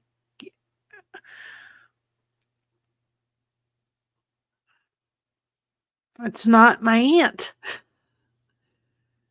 My aunt could spend an hour on the phone, and yes, Patty. I mean, not my aunt. I'll call you when I can. I love you all. It was just like, it was hard. I'm having to remember that a lot, James. But here's the thing about it. When the gloves are on and I was doing what I was doing this week, I was not at all doing self-care. I was actually doing self-harm to myself. Mocha came up to me, no joke, and I told this at the very beginning. I decided yesterday to go watch a movie. If y'all haven't watched it, it was called Rocky Mountain Affair. It was really a good movie. It was funny. And she came in at one point and laid on, she's an emotional support dog, which, by the way, the outro has a little bit of a Mocha surprise in it. I redid the outro today. Kept the song, I just changed the thing. And she laid on my lap, and she laid there in my arms for about 20 minutes and didn't move, which is not uncommon for her. What was uncommon for her was about 5 minutes into this, Josh sprinkled treats on the floor, and we can say to her, go search. And she just sat there. She then proceeded to take her head and place it on my chest for another 5 more minutes. And then she snuggled in, got underneath my pashmina, underneath a little bit, and laid there for another 10. She literally took she was sitting on my lap. She was laying on my lap. She took her head and just laid it there. And I thought, Mary, something's going on with you. She's trying to tell you. And she got up. And this was about maybe 7 or 7:30. She stayed by my side the majority of the afternoon and into the evening by my hip. And about an hour after I did, that went on, I was having a headache prior to that, but it was increasing. And she was kind of telling me, you're going to have a headache and you need to go take care of yourself. And I was trying to do daily devotions yesterday. I was trying to record it. And I finally had to say to myself, I guess thanks to Mocha, Mary, you're out of gas. You're done. Turning on these lights is only going to aspirate the headache. You need to go to bed. And it's okay. The world is not going to fall apart. What I realized in that whole thing about the recordings is I know that I need to do some of them so that I can prepare myself for when the news happens, because I won't be up to doing them. I'll be doing lives. I may fall apart in lives, and oh well, I've done it before. I know my support team is here. I can put my gloves down. But I sat there thinking to myself, if I don't record them, then it won't happen. I thought, you are not serving yourself well. You know you need to get them done so that you can prepare for what you know is going to come. And then I also felt guilty. It was a guilt level I felt, because I said to my therapist today, I feel really guilty for saying in my head, Lord, take her home. This isn't my mother. She's my aunt. I'd feel the same way if it was my mom. And my cousin is going to lose her mom, and she wants her mom here as long as she can have her here. And I had to get over the fact that, thank you. Thank you, James. I try. I try. And you're awesome too, and I appreciate it. Well, thank you for stopping in and showing up. I appreciate it. I had to sit there and say to myself, I'm, and my therapist said, there's nothing you're feeling guilty for the wrong reasons. There's no guilt in you feeling like, yes, you would like her to go home so she doesn't suffer anymore. You're confusing the emotions with guilt to what is best for her and your concern for your cousin. And sometimes I thought about it today when I was thinking about this whole thing after the phone call with Patty, and I thought, when we have our boxing gloves on, guess what we're not doing? We're not checking in with ourselves, because we're too busy going, I got these boxing gloves on and I'm going to fight through this and be Mrs. Tough Girl. What am I doing? I'm not checking in with here. My emotions are all over the map. They're everywhere right now. And I'm not checking in here. And I say, wait a minute, girl, get back in here. To say there's nothing wrong with me saying I wish she would go home, because I don't want her to suffer. I feel bad for my cousin with the loss of her mother coming.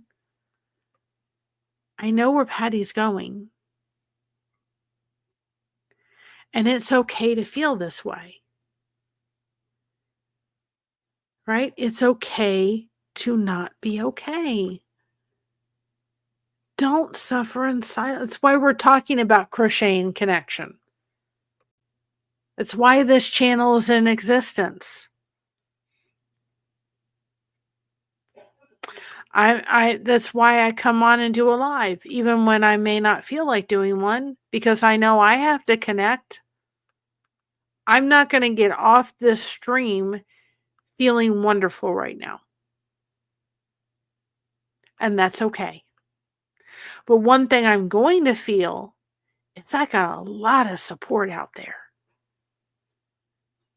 Because I have made sure that I am connected, right? Wherever I can be connected. There is nothing right now that is going to make me feel wonderful. Honest to goodness truth. Even crocheting's kind of like, no. It's okay. But I know that I've got people that are going to be there to support me in the midst of a storm. And it's funny because one of the devotions that are coming up says peace within the storm. I'm like, yep. I don't want to push anybody away with those devotions. It's why they're pre-recorded so you can watch them if you want to watch them. They're never forced upon anybody to. I don't expect anybody to have the same belief system I have. If you believe that way, then that's fine. If you don't, it's fine. You're welcome as long as you come in here and be respectful. Because at the end of the day, we have got to crochet the connection. We have got to be here for each other. We've got to be there to support. So when the boxing gloves come off, we're never alone. We are never alone.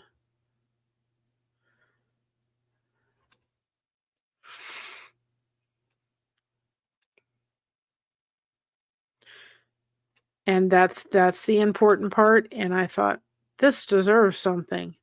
Now, there's a couple of streams I have coming up or wanting to do. I want to do one on boundaries.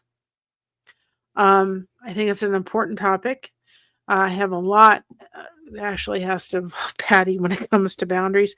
And also having a stream of doing boundaries when you're raising an autistic child or a special needs individual. And I'll tell you why.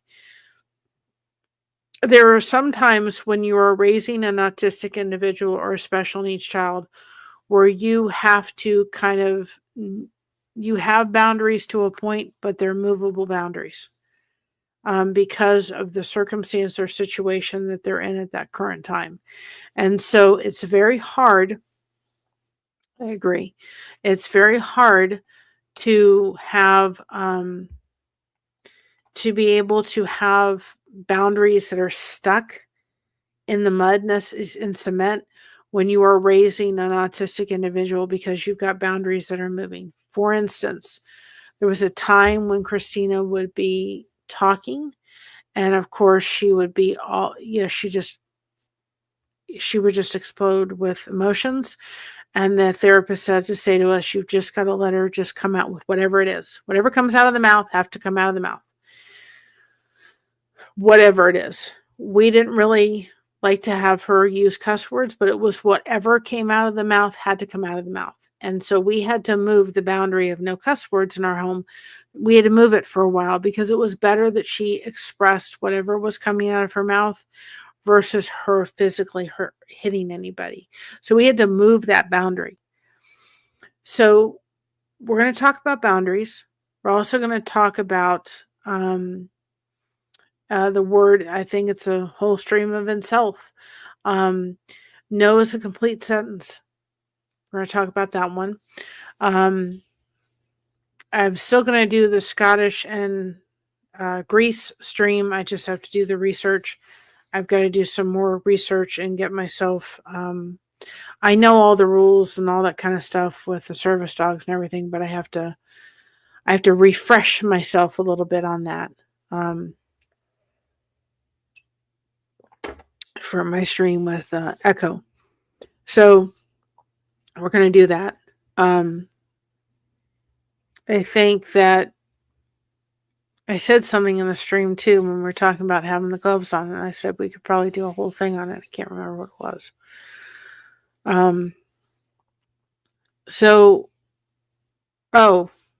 Yeah, we could do it. We can do one to,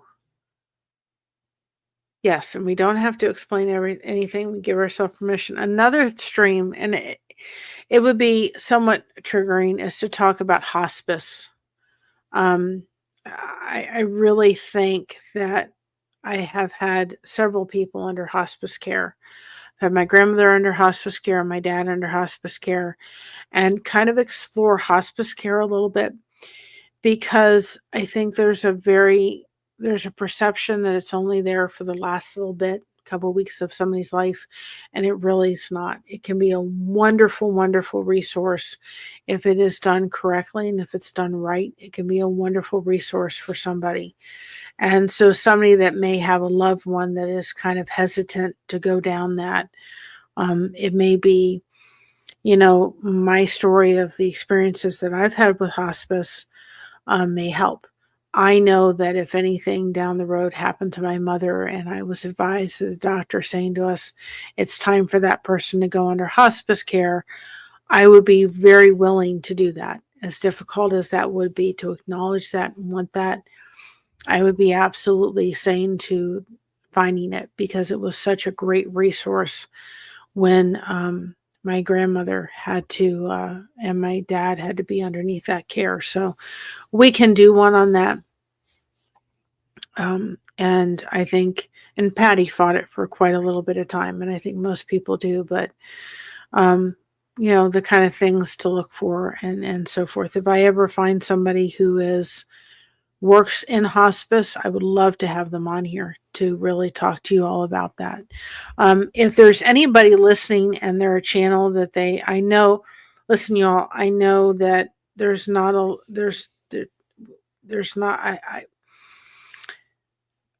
people show up that are here to show up, and I'm thankful for it. It would be nice to see the chat moving a little bit more, but that'll happen all in time, and that's all that I keep just saying, okay, God, those wonderful notifications with YouTube, I'm telling you what. But it all happened. But if anybody wants to come on, if they have, they're in a field when it comes to hospice care, special needs children, anything like that, I will be more than willing to have them on. I have the ability to have it co-stream to their channel as well. My platform is open. You can reach out to us if you'd like to at this email address, and we can talk for sure. I would be glad to do that. And again, and another thing too, if you are sharing anything, just as a little side note, if you're sharing anything of anybody on YouTube, if you can find that same video, and this is what I'm going to start doing actually, is I'm going to, in the description below, I'm going to start putting this video, whatever video it is. I have a lot of videos to go back and do that with, of that video from the playlist. And you can just copy that link. Or if you find the video in the playlist, if you take it from the playlist, it has a different link that it's shared with from that playlist than it does from just sharing the video from your normal thing, right?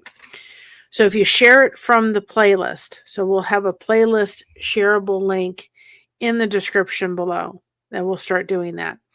If you share that one from the playlist, when it's shared out on your social media for the individual, they'll go ahead, if they watch it all the way to the end, it will take them to the next video in that person's live stream, in the person's playlist. So they can see the playlist and it will automatically take them to the next video in the playlist. So there may be that one and they'll watch another one, and that'll help the person to have more exposure to their channel. So just something to think about when you're sharing, just to look for that video, see if you can find it in the playlist. We're going to make it real easy for everybody and just put the shareable playlist in the thing. You guys have a lot of power, whether you believe it or not, to share your favorite YouTuber, content creator, whatever it is, several in your social media and expose them to people in your community and group and friends and so forth. Because maybe you never know, right, when somebody needs to hear something. This video could be shared out on your social media and somebody could say, man, did I really need to hear that today? Because I can tell you, not that I like watching myself, but I could tell you if somebody placed this in the social media and I came through it, I'd probably be watching it today. Because that article itself was packed full of stuff I needed to hear. We don't know what our circumstances in life we're going to go through, that others need to hear them.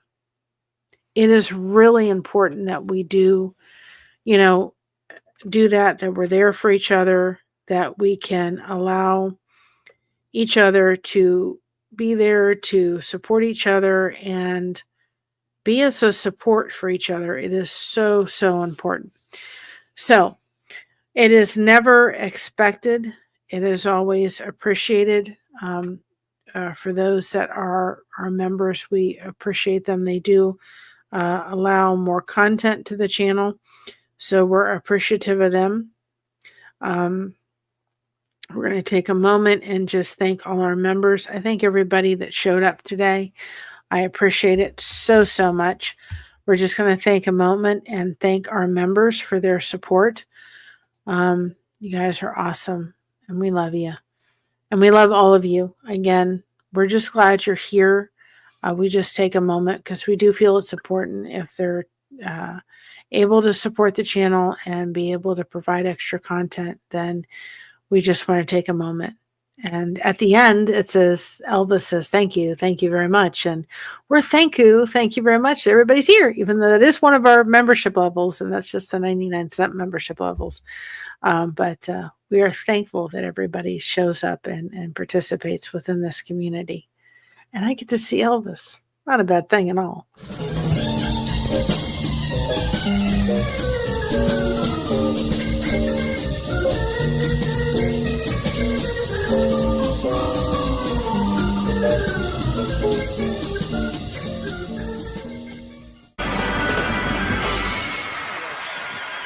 Thank you. Thank you.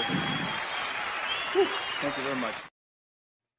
I have to fix that so it's like this, so that when I show it, I can actually like dance a little bit. Because I do. Sometimes I don't really feel like doing much of it tonight, but I sit there and kind of dance with it when it happens, and I need to make it smaller so that you can see me in the side, just kind of dancing away a little bit. I hope it gets you a little bit dancing around a little bit when the music pops up. So again, thank you so much for joining us. Put the gloves down.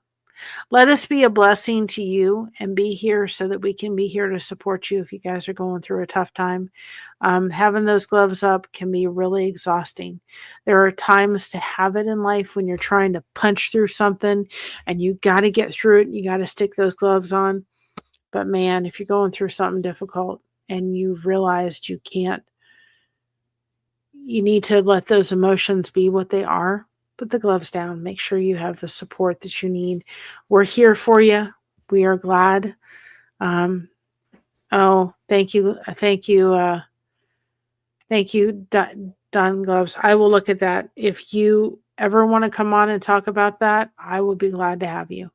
I know you have great experience about that too as well. So I will be more than glad to have you talk about that. So I will look at my email. It may not be tonight. I want to record both of these things. And then I think I'm going to go crochet for a while. I'm going to go just kind of put the computer down. I've been really working on the devotion thumbnails, getting ahead of those. And I think I'm going to put it down. And I'm just going to zone out for a while. And if I go to sleep, I'm going to go to sleep and let my body rest. I feel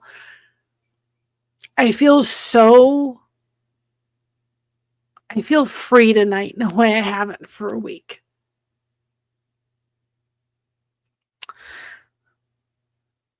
Because I've stopped fighting.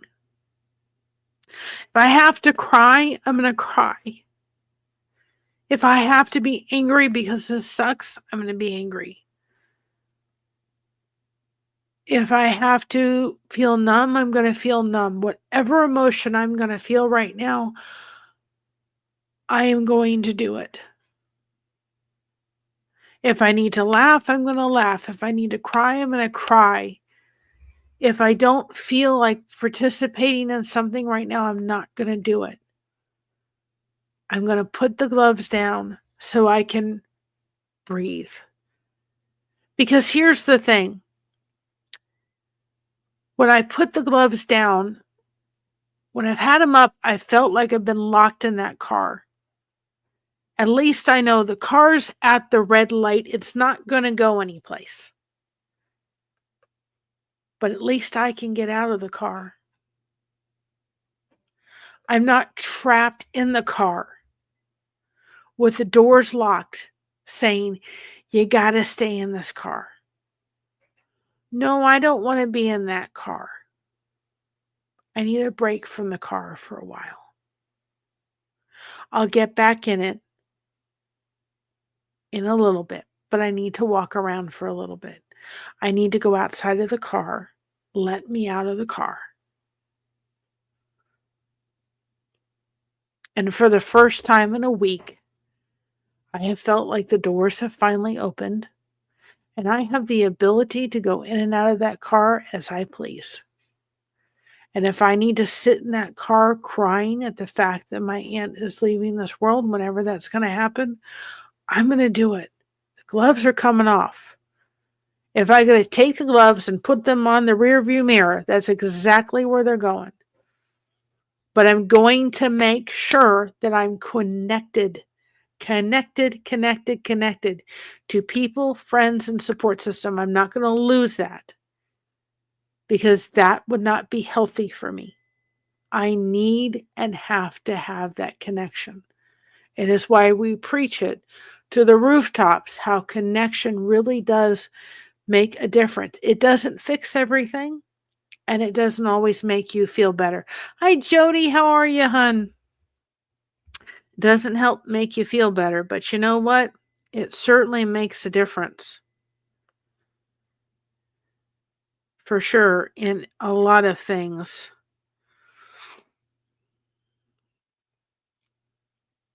Hi, Backyard Trucker. How you doing? I don't have to like this. This is not... Hi, She Cooks. How are you? Shouldn't have to... I don't have to like this. But I have to be willing to accept it because it's important for me to accept it right now.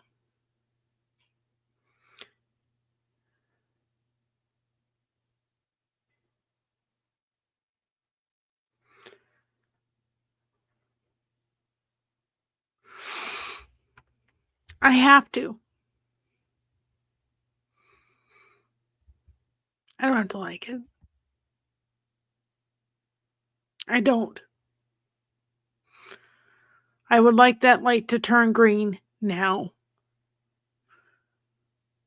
It's not going to make the rest of it easier. But it means the waiting room, I'm out of it. Losing somebody is never easy. It's never easy to say goodbye to somebody you love.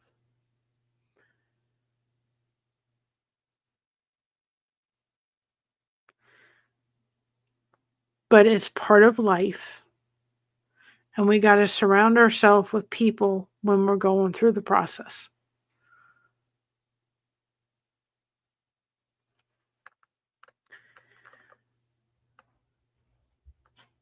And cancer can take my aunt away, but dang gone, they're not going to take my memories away. August will stay with me for the rest of my life. I will remember that week of the opportunity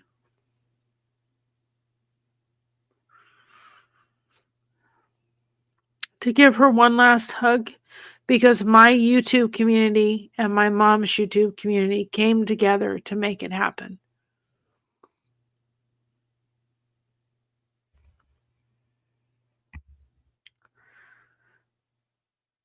And they're going to be there for me when the phone call comes through.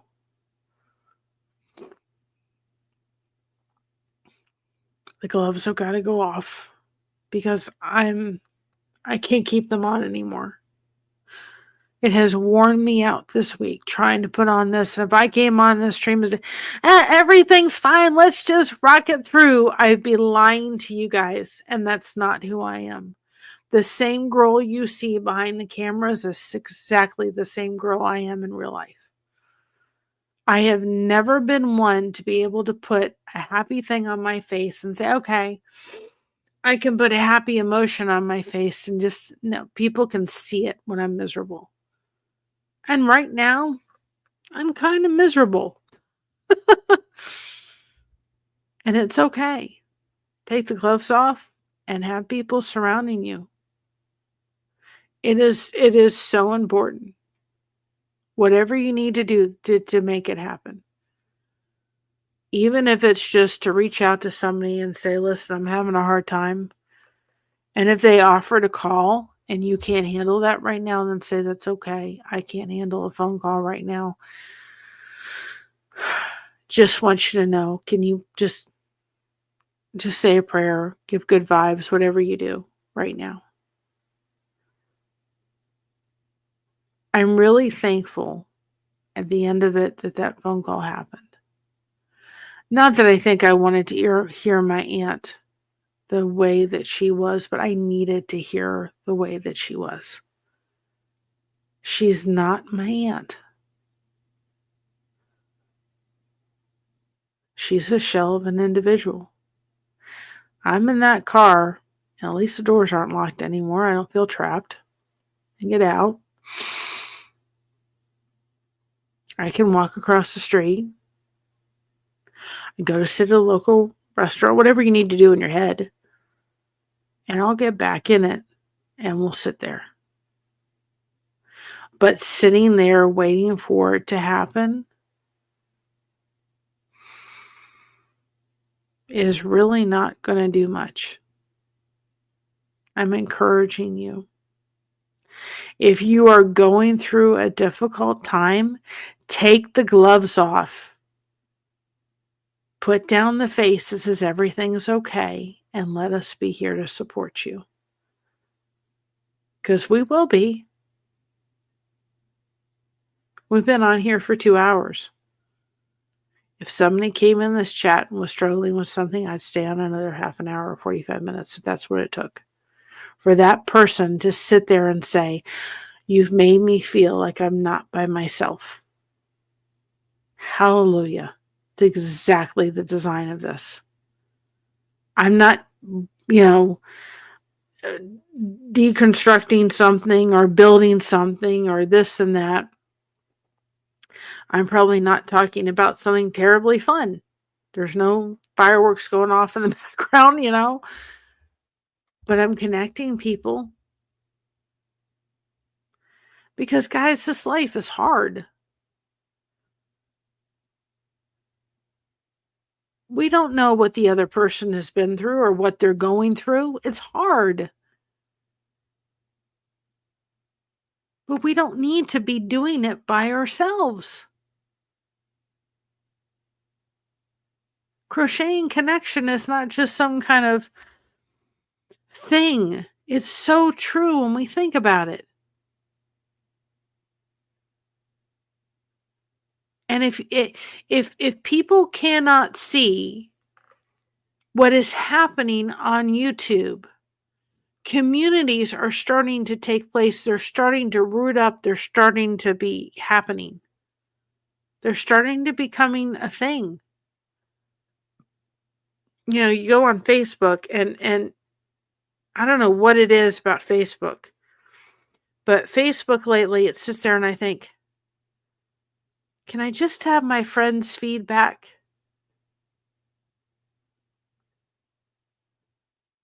Can I just have my friends that I'm friends with? Can I just see their feed? And I'm seeing all this other kind of feed. I'm not really even seeing anything from friends anymore. I'm just seeing feed going on, and can I just have my friends' feed, please? And I just think to myself, in 2023, I didn't realize YouTube was like this. I'm more into YouTube than I am into Facebook. I'm there. We share our stuff. I'm there because my friends are there and I comment. I like the shorts and stuff, but I'm thinking I'm much more involved with YouTube than I am actually in Facebook. And I think there may be a time when Facebook, I don't think it'll ever shut down, but there'll be a time maybe when YouTube's going to overtake. Because YouTube is doing something that's Facebook's not. And you can go live in Facebook, true. I mean, you can. But there's just something there's a community aspect of YouTube that's getting built. And if you're somebody that's on this building content, my biggest advice to you is don't stay in your niche. Do not stay in your niche. Get into every place that you can get that has content, that has people that are coming in. It's why when you come in our thing, if we can, why do you think we drop links? We want you guys connecting with each other. We want you all to make those connections and build those connections and have those areas. That's why they're getting dropped, is because we want you guys to be connecting with all these different kind of connections that are happening. I'm not hardly involved with Facebook either anymore. This is it's a great community, and that's why we do it. Is we want people to be able to connect with people. We want to help each other grow. It's why, and I totally missed doing a channel shout out. I've got to get some of those scheduled. It's why we do the channel shout outs. It's because we want people to check out other people in the community on YouTube and go give them a subscribe. If you haven't subscribed to Blessed to Crochet, what are you waiting for? We do have fun. It may not seem like it right now, but we do have fun. We laugh, we connect, we're here.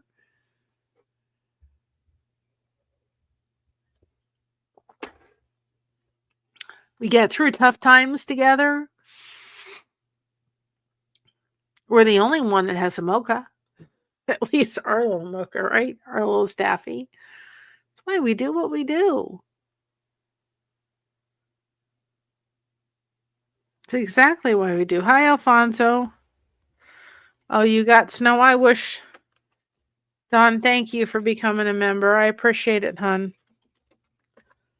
I wish that it's been raining all day. It's not been snowing. It's been raining. You got snow? I wish we get snow. I don't understand why I don't. Oh, Dawn, that was so sweet of you, hon. I appreciate it. Gulf Coast, DMV, Katrina, Glen D.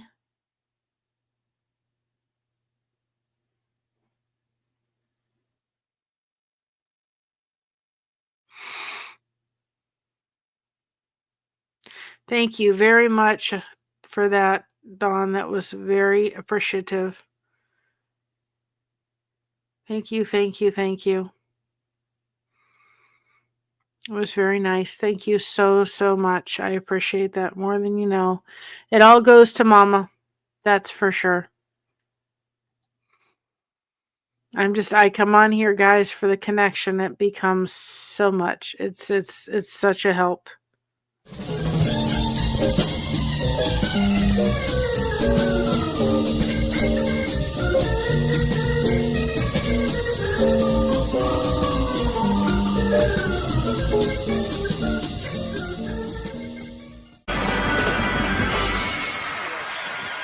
Thank you.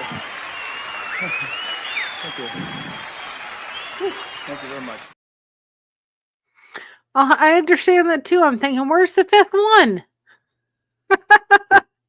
The fifth one didn't get on there. It probably did. I don't know where the fifth one decided to go to. It's crazy. It'll be hidden. I'll find out who the fifth one is. I can tell you that. I don't know where it went to. How dare it, right? Hey, sis.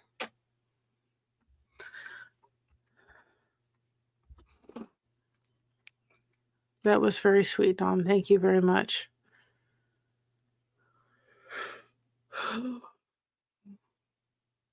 I know I needed to come on tonight. I had to come on tonight because I know I needed the connection.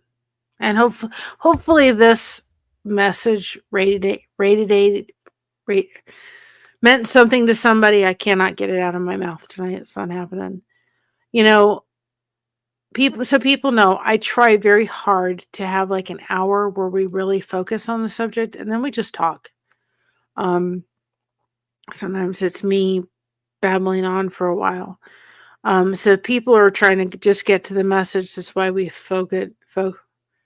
resonated. I couldn't get it out. My brain's going, you're done. I really feel like it's like I want that hour to be really focused on whatever it is. And then if people come in and they feel like they need to talk, we're here for them. I didn't think I'd be on 2 hours, but I knew I needed it. I knew I needed it. It was what I needed it.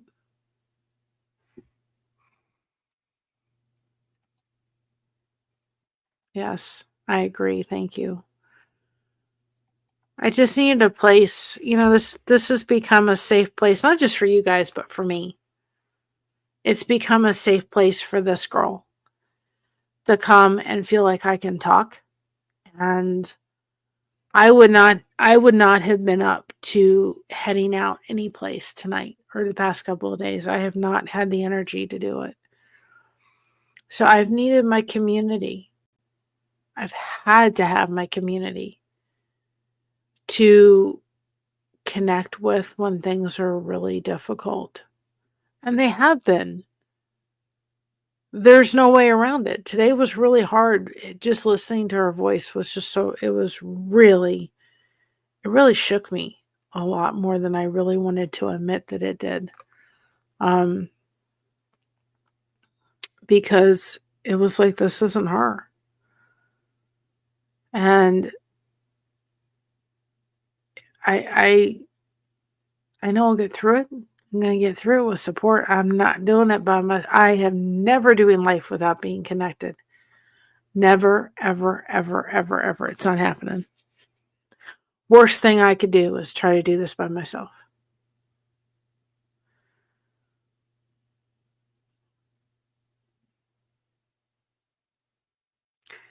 The part for me is really hard. Is I will lose 2 people when this all comes down. When it comes down, I'm going to lose 2. Because the individual that has chosen not to talk to our family for whatever silly reason, it's their reason, and so forth. I will never understand it. There's a hope that as long as, hi Lucy, how are you? As long as, I love you too. As long as my other aunt's alive, there's hope.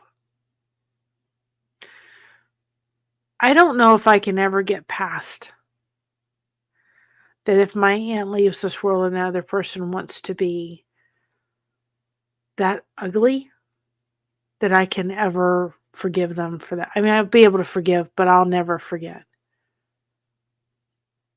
And if I want them even in my life, if they say, oh, well, now I can come back.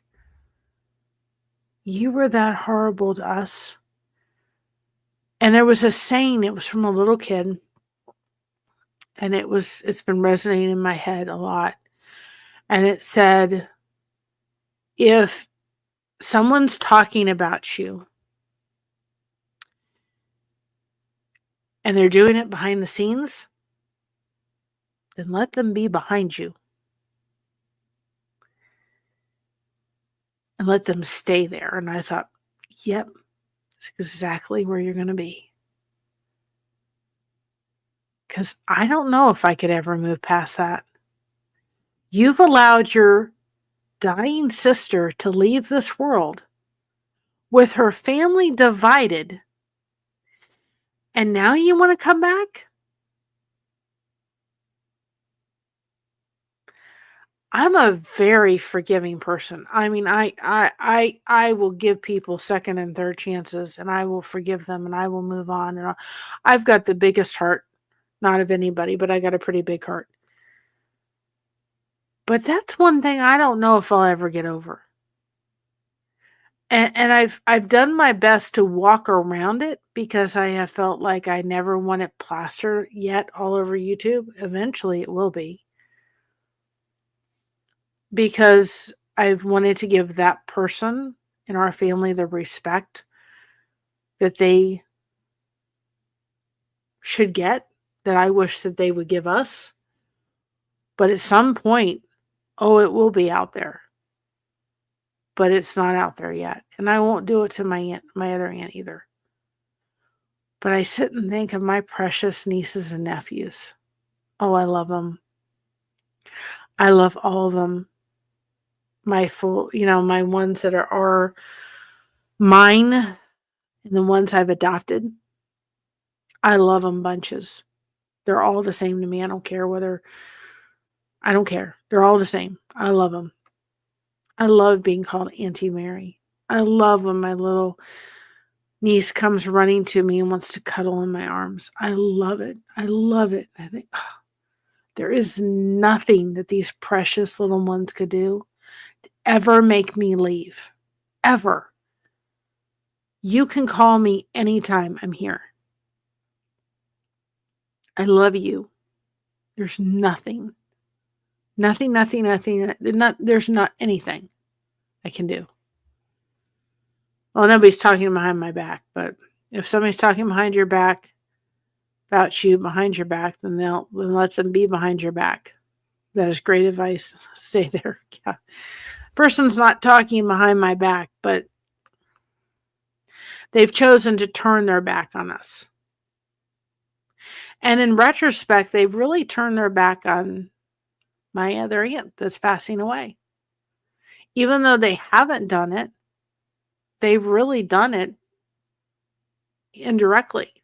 They really kind of just turn their back and go. My mother said today, she was on the phone with Patty. And she said, Patty, does this person have the phone number? Does this person have the phone number? Does that person have the phone number? And Patty's like, well, someone from the family will call. And my mother says, we don't have anybody from the family that will call. Brittany, who's her daughter, will be in no shape to call. There is nobody that is talking to us in the family that will call to let us know.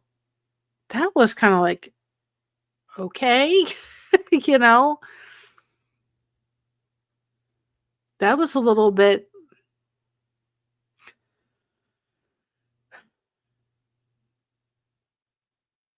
That was just kind of like a kick in the pants when my mother said that. It was like, yep, exactly. Might as well just have knocked me down with a feather because it's so true. And I understand where Reese comes from. She lost over 500 people when she got outed in Scientology. I can't imagine what that was like. I just had someone say, not talking to your family anymore for stupid reasons. And I'm just sitting there going, I can't understand it. I won't understand it. Not going to begin to understand it. I just have to keep going forward and going, okay, there's a reason, there's a purpose. I don't have to understand it. I don't have to like it, but I got to put the gloves down. They got to go down right now for myself. Do I still need to pick the gloves up when I'm going to deal with fibromyalgia pain? Absolutely. I have got to punch through that sometimes. But when it's coming, I think that I think different circumstances, you may need to pick those gloves back up. Emotionally. If we're talking about my fibromyalgia, there's times I have to pick the gloves up. But in this circumstance that's going on in my life, I got to put those gloves down for a while. Because it's been really exhausting to have them gloves up. Because then I'm not letting anybody in there to help me deal with it. I've been on with my counselor twice. She finally said to me today, she said, yeah, selective. You must down the gloves when you're selected. She said to me today, it was really powerful. She said, so Mary, when are you going to cry? I said, I'm fine. She goes, no, you're not.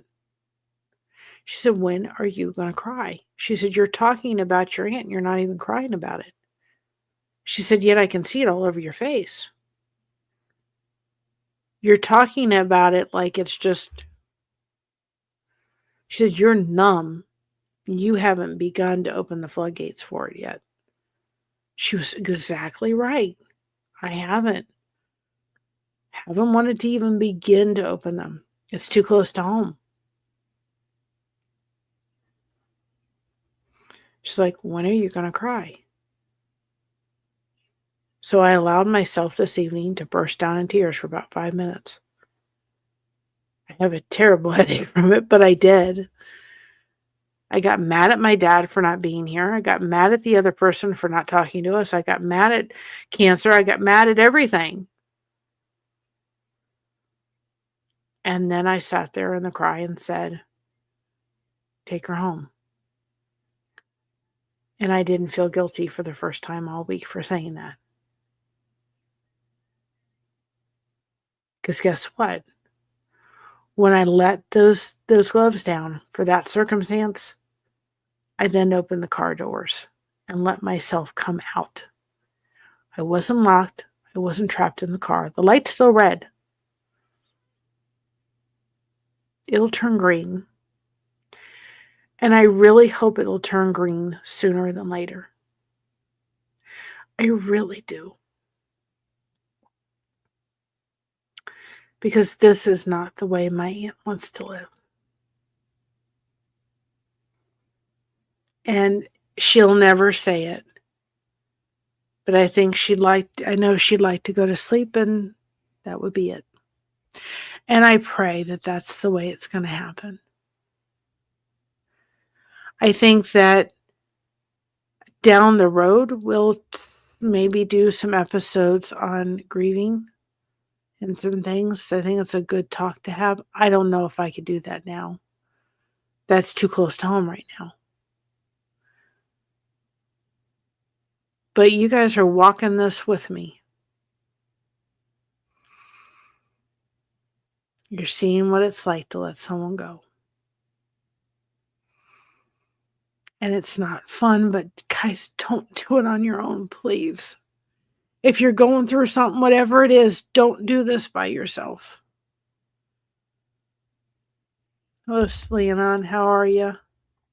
I'm hanging in there. Like I said, this has been a longer stream than I thought, but it was necessary. I let the gloves down today. And that was a huge help for me. I've stopped trying to fight. I've stopped trying to fight it. I'm going to let myself deal with it. And my aunt, like I said to everybody earlier, we got a phone call from my aunt today, and she was on there, and she was very slow speaking, which is not my aunt. So she's getting weaker, and it's just red light's still on, and we don't know when it's going to turn green. So I was inspired. I'll put this article, and Kristen, you may want to go look at this article because it was very good. Very, very good article. And I read off of it tonight. I mean, it was just packed full of great information. But it's exactly what I needed to hear. So I figured if I needed to hear it, then a lot of other people needed to hear it. Because it was very freeing to say, I'm putting down the gloves. I'm going to stop fighting this. Like I told Kristen today, can I go crawl back into bed? I admitted it. That's what I wanted to do. It's what I wanted to do for days. And I have done it. I've just kept saying, okay, Mary, you got to do this. No. Another one we could do too is when do we need to say no to ourselves? When do we need to say no? Like I had to say no last night to myself. Yeah, I need to record Devotion 11. No, you don't. You need to go to bed. That's exactly what I did. I slept for 9 hours straight. I don't often do that. I think I got up once in the middle of the night. I literally slept. My husband was like, You slept, you were so peacefully sleeping. He said, if you would have slept, I would have told the therapist you're not up to it today. I was going to let you sleep yourself out. I slept 9 hours. Here's the thing about fibromyalgia people need to realize. You can sleep for 9 hours and wake up and feel like you haven't slept at all. Try that one on for size. I have gone that way for days.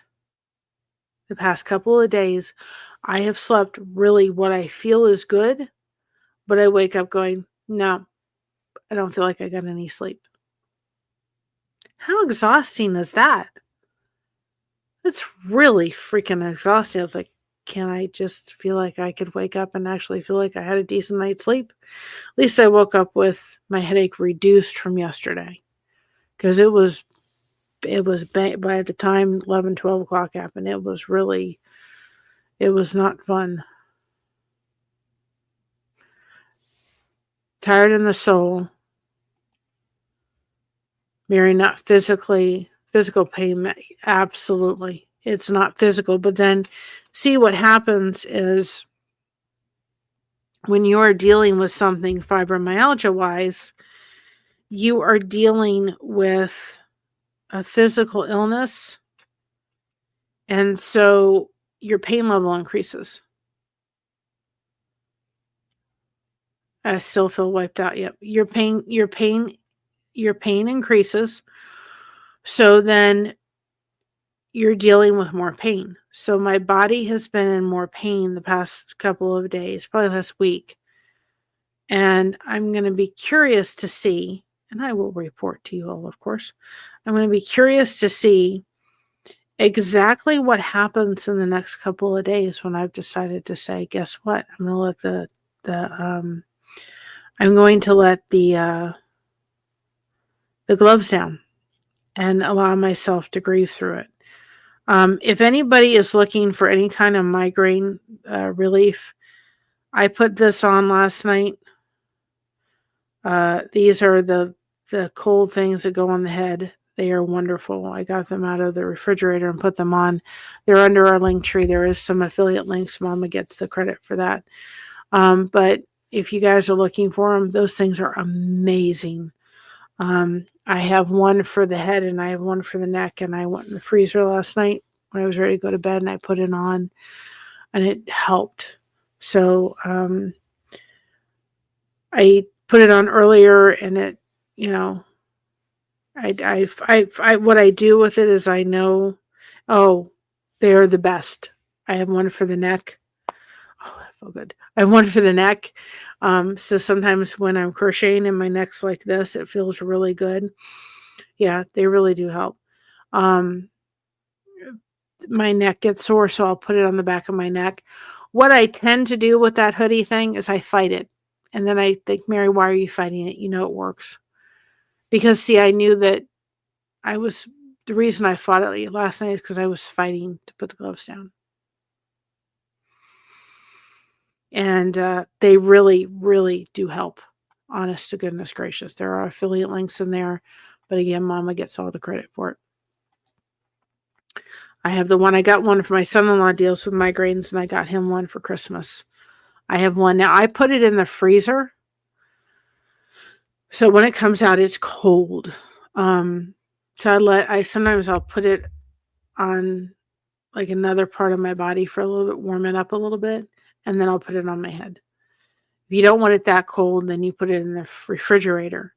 And you can put it into the microwave. You just got to let it get to room temperature, and then you could put it in the microwave for like 30 seconds. And eventually I want to get another set of it so that I can have one I can just throw in the microwave, and then one that I just keep in the refrigerator or the freezer. But they really do. They help so much. And there's other stuff on our link tree. If you guys are, I added something onto the link tree yesterday. My new favorite thing. Oh my goodness. It was the one bright spot today, actually. I have very thick calluses on the bottom of my feet. It's, Grandma, thank you very much. And I have had one of those like stone things for the bottom of your feet, but my hands can't like do it. And I have to do it every night to kind of keep them all at bay because otherwise they become very painful. And I have this little device now that I can just go, yee, electric one. Oh my gosh, it was wonderful. I was like, I love this thing. So it's on the link tree. Plus there's some other cool stuff under the shop. Kristen has something over there. So you guys are looking for something, or if you have some, some stuff that you think's really helpful for you and really does well, or book or anything, you want to send it over to us, we'll put it on the link tree. I did that for Kristen. She had something, she had hunt tea, and I made her a link and I made her a little like shop thing. And so if you have stuff that you would like to send us over and that's the wrong thing. It's the wrong thing. There we go. And we'll make it. Yep. Josh has, we got a mocha list on there. Josh has some stuff on there. And if you aren't subscribed to Christina's channel, that's Christina, my daughter. She loves to cosplay stuff. Go ahead and go subscribe to Christina. The most wonderful little girl I could have ever asked for. So anyway, but I have this little tool for the bottom of your feet. You just take it, and it takes a little bit of getting used to it. But I was like, and he's got these little like sanding things for the bottom. I was like, oh. Because as long as I can maintain them, then I can do a pretty good job of, keeping my feet smooth and all that kind of stuff. And I'm like, oh, no, that was not going to be something that got returned to Amazon. That was for sure. I love my new thing. I won a gift card through Anna Dale's Homestead channel last year. Yeah, and I have not used it, and I used it on that, and it's awesome. So I got to actually went out for a walk and went to our mailbox. I made myself go for a walk today, for a little bit anyway. So anyway, guys, we've been on here 2.5 hours. I feel a little bit better. I know I'm not going to feel the greatest, but I also don't feel like I'm by myself. I do not feel alone. And if you're still here, you can stick around for the new outro we have, and you may see a mocha sighting in it. So remember, guys, stay connected. Let's crochet that connection. So we make a beautiful tapestry that will produce love and support. That's what we're here for, guys. Remember, be proud of being yourself, because everyone else is taken. And you all can let me know what you think of the new outro. The song's still there, but you can let me know what you think of the way that I did it. I kind of fooled around with that a little bit. I like the way it came out. Kristen has already seen it. She said she liked it. And remember, we got you covered. You all had me covered tonight and this channel covered. And I thank you so much. And I love each and every one of you. Have a blessed night, everybody. And I'm going to record the devotions, and they'll be up shortly. Love you all. Take the gloves off. And remember, we're here for you if you need. Don't try to do it by yourself. I'll see you next time. Bye-bye, everybody. So proud